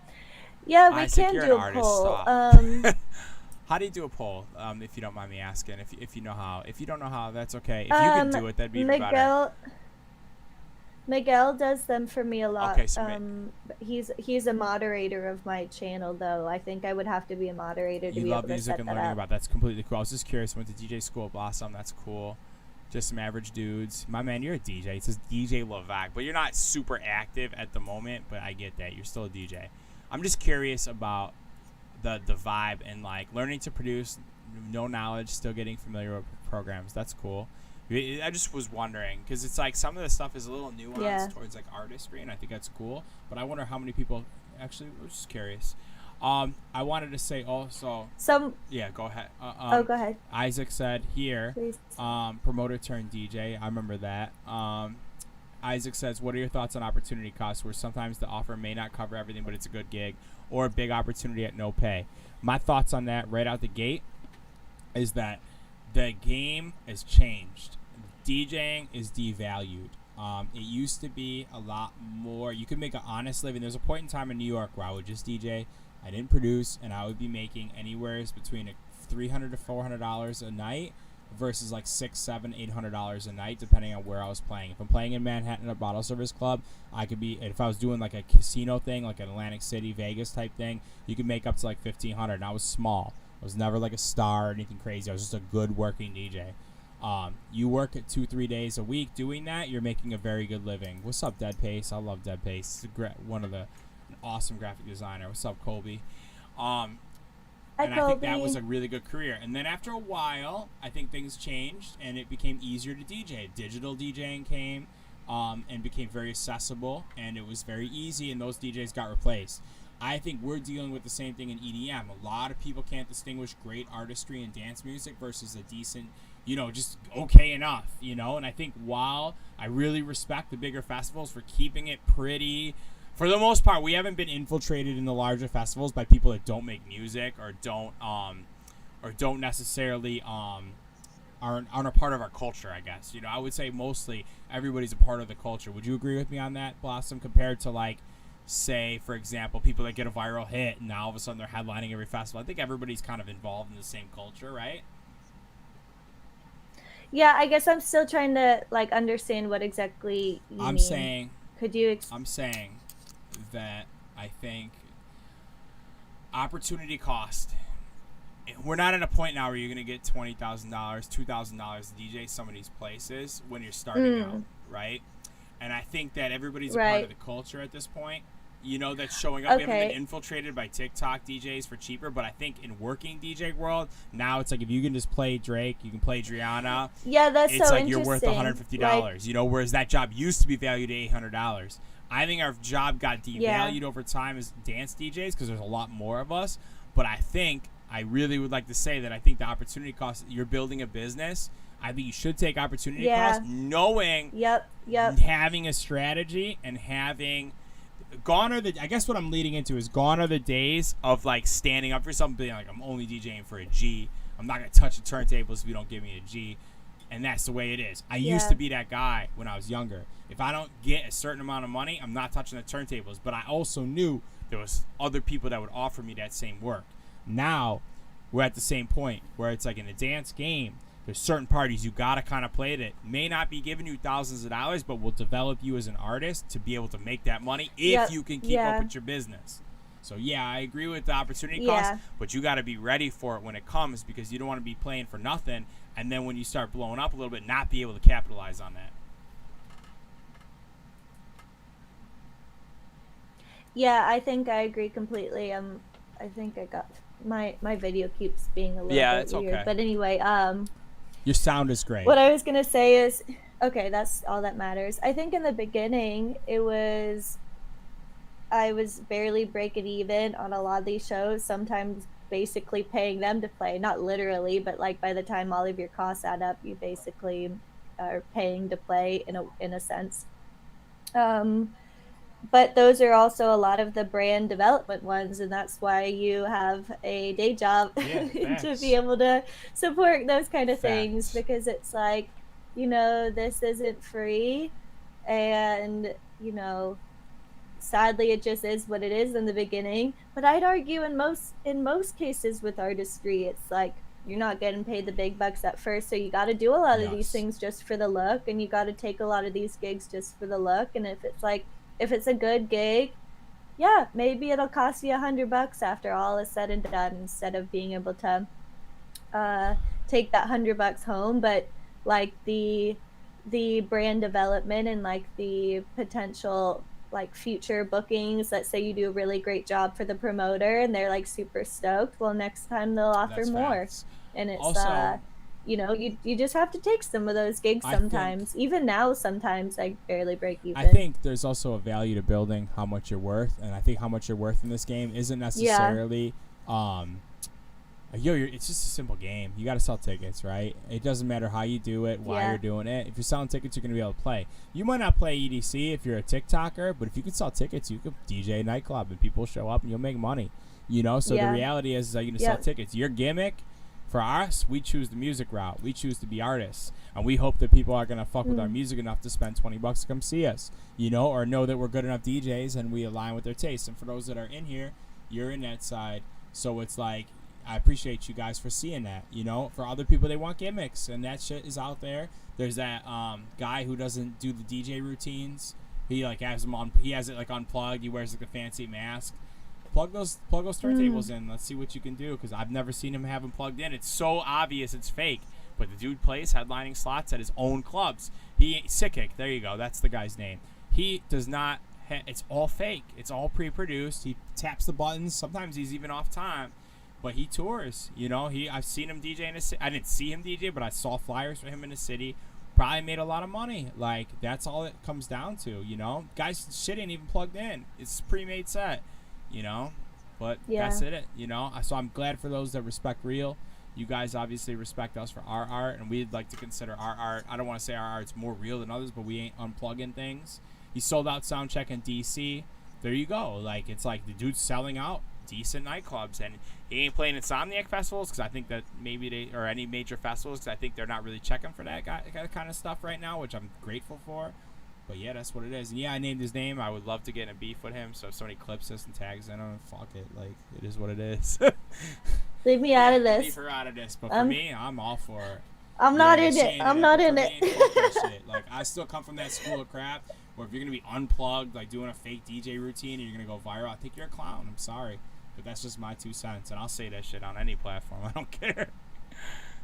Yeah, What was I gonna say? Do you think there's a lot of producers who do it just so they can go to It's too much work festivals? now. I think before, I, yes. I was I was It's too gonna much work say now. I think now it's It's too much it's work a lot now. of work Yeah. to be able to get to the point where the promoter will even book Yeah. you, because I Nah. assume like, you know, even if you're like a small person on the local lineup, you have to sell a certain amount of tickets. Like I remember when I was first opening up festivals like many years ago, they would also use me as a promoter too. So I would have to go literally drive around and sell tickets and all this kind of stuff, like in Yeah, the addition minimum to sales. Yeah. doing it. And it's like, you know, because I hustled so many tickets and like was able to sell so many like physical hard Yeah. copy ones, like I was able to get more kind of bookings through them. Yeah. And it's like, you know, it it's a lot of work. That's I one just thing I've like, never done, but I've been offered yeah. that when I was younger, and I didn't do it. And I'm grateful I didn't do that one, but I understand why you would need to. And Oh my today's environment God. is different.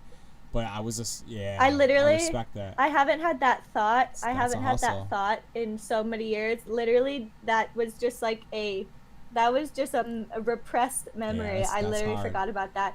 Yeah, I would have to, for the first couple years, I would drive around and like physically sell tickets. And like I had a kind of promoter Yep. manager that was like part of doing the opening Yep. gigs. This like, I had like 20 tickets that like, I didn't have to sell, but Right. I was, you know, if I wanted to book more shows, I felt like that was Yeah. important. And I mean, I guess if you're thinking about it, it's also like you would technically have to do that as a headliner too. It's not like physically sell them, but you're still promoting the Yeah. show. But yeah, And it's there's like, as a headliner, yeah, you're just not going to get I booked again would, if you don't book tickets. But you're yeah, hoping that you're going to sell tickets on the strength of your brand that you built, the strength on your yeah, music. But when you don't have those things and you're starting out as Blossom and nobody knows what Blossom or who she is or what it is and who you're going to play, yeah, you're going to have to cold sell 20 yep, people to make it worth their time. And I don't fault yeah, them for that. Business is business. I took a different approach when I was a kid. I started my own party, and I was like, yeah. if they're gonna make me do this, I might as well do it for myself. So I You started know my own what? shit. I treated it like extra Yeah, promotion yeah, and showing people my yeah. There's face. nothing wrong with So it that. was like Yeah, when I would see these people, they would just see me post on like the boards like, yeah, "Hey, I'm selling tickets." And then when I would drive out to meet them, I'm like, "Hey, actually I'm playing. I'm opening it up." And then people would like see my face and be like, "Oh, we should go a little bit earlier to catch his yeah, set." And so I just used it as like actual marketing for my own set beyond yeah. just like promoting stuff. It's like this is me physically making that connection with There's a nothing wrong with person, that. telling Yeah, them, "Hey, also I'm playing. You should come there early with your friends, grab some drinks early, and come catch my set." And then it's like that was good promotion for me also, yeah, you hundred know. percent. But it was a huge bitch sometimes driving 45 minutes in the opposite direction, all for that person who said they were going to buy 5 tickets to buy one $20 Yeah, that's ticket. not it. And then I it was I like, skipped oh, that. I took a totally different approach. I got up with a friend. We rented a venue. They definitely took advantage of us. Now that I look back, but we rented this venue, and we were like, we're gonna bust our asses, and we're gonna make this shit crazy. So we rented a venue, and we did like generic flyers, and it was just like me DJing, but it's gonna be this kind of music, this kind of, it's gonna be hip hop, it's gonna be reggae, it's gonna be this and this and this and 80s and stuff. And we went on MySpace, and we just flooded the market. I was mad young. And we just flooded the invites to the point where everybody's like, "Yo, we got to go to this." I got flyers at the mall. We went street yep, team with it. All my boys, everybody just rallied for me, and I respect them for that so much. And I DJ'd the night, and I learned right there. I just jumped in, and then after that, people were like, "Yo, he got 300 kids to show up to this random venue in a city that like it was like a rock venue." And that was like a different time. I don't think it'd be a lot harder to do that now, but at that time, I did that. And then after that, people were like, "Yo, we kind of gotta fuck with this kid. Like, that's kind of dope that he did that, you know." And I skipped that way, yep, but it was like, that was a tough way to do it. You know what I mean? I did it on hard mode, but I was like, I'm yep. stubborn, man. I'm gonna be honest, and I was just like, "Yo, if this motherfucker's gonna have me handing out flyers for his bullshit, I'm gonna make my own bullshit and hand out my own flyers for my own shit." You know what I mean? So I was like, Yep. I'm gonna do my own shit. I'm gonna beat him, you know. And I rallied my boys. I'm like, this is a hustle. Like, we gotta get on this. I'll take care of everybody if we make money. And we made a few $100. It wasn't nothing crazy, but I took care of my squad, you know. So. Yep, yep. Hey, before we get too Yeah. deep, I probably have to get moving Okay. soon. Why don't we save the second half I'm with of it. our our schedule for next Wednesday. Second half of our schedule. Oh, you're saying like the other tweets, the other stuff. Yeah. Do you want to call that Yeah, now, or do you want to we answer got questions for a little bit, or do you want to just dip? it's 9:15 Okay, yeah, I'm here. down for whatever. If you don't mind, I think a good 2 hours is a Love good it, run yeah. time, and then I think why don't we just save the rest for our next conversation? Love it. I'm with it. I hope you guys got a lot out of this, or just enjoyed hanging out with us. Thank you for all coming through, and thank you for coming to chill with us. Yeah, this is awesome. Make sure you follow me. Make sure you follow Blossom on our platforms. Yep. I think our goal for this was kind of our trial run to see how we like it, but I feel like Donnie and I both, we do this if we're on camera or not on camera. We're having these same conversations, so yeah, for sure. I think it's easy for us to do, and I think our goal with this is just to do this like every week, maybe, just having these kind of yeah, I gotta grow my actually it's leg day today, but I think it's like we want to have these conversations every week and just offer some sort of like industry insight in a way that's interesting for you guys. So if you have any suggestions for us, leave them in the Discord. But I think that's kind of our goal, and like our structure is going to kind of be like this for the most part, minus the 20-minute audio testing in the beginning. But like I think I think we'll just go through, we'll collect some tweets that we find interesting that are good conversation starters and run through them. I think we'll collect some more TikToks once we get a loop back type thing going, so we can watch those together and have discussions. I put 2 interesting ones in there for the next time. And maybe bring people on too if P wants to come on, if any of our other friends want to come on. It gives us an opportunity to have these discussions. Should we ask next time? We'll ask on Discord, is there any topics we should discuss, or if you guys have any suggestions before we dip on stuff you guys want to hear about, we should put those in the notes too for next time, and we'll do it next week if that's cool with you guys. Not even industry stuff, but just random questions, or we can just do a general Q&A next time. I don't give a shit. I just think that it could be cool. Because I don't know, some people may not relate to the industry stuff, and maybe we could just talk about other stuff outside just the industry. But I know we love this music stuff so much that we talk about it all the time anyways. So it's kind of like, it's very natural for us to just shoot the shit about like what's going on. But yeah, just thoughts if you guys have any suggestions. Other than that, I think we could pretty much leave it here. Yeah, just send us anything that you're interested in. I think we just we're just doing content we're not seeing, I guess, right now. Yep. And thought, why not do what we do already, but with a camera on? Exactly. Exactly. And so, just let us know if there's anything we want to see. Obviously, we're better experts in music industry stuff than we are in random topics, but maybe there's something that we could offer insight on. I had a fire idea for a show. Yeah. It's not for this, but I always want to do something like this with homies that were on tour, and make sushi, because I don't know if you guys know, but I always make sushi in my house, and I just think it'd be so ill to do like hot ones, but like sushi, and not really so challenging, but just kind of like eat sushi and like roll sushi while we're just like talking about life. I thought that shit would be cool. Chef LSS, I've been learning how to cook on some ill shit. Yep, he is a beast. You made me great. You made me great. It was like sesame noodles. It was like sesame noodles. Yeah, it was sesame like noodles. Noodle kind of vibe.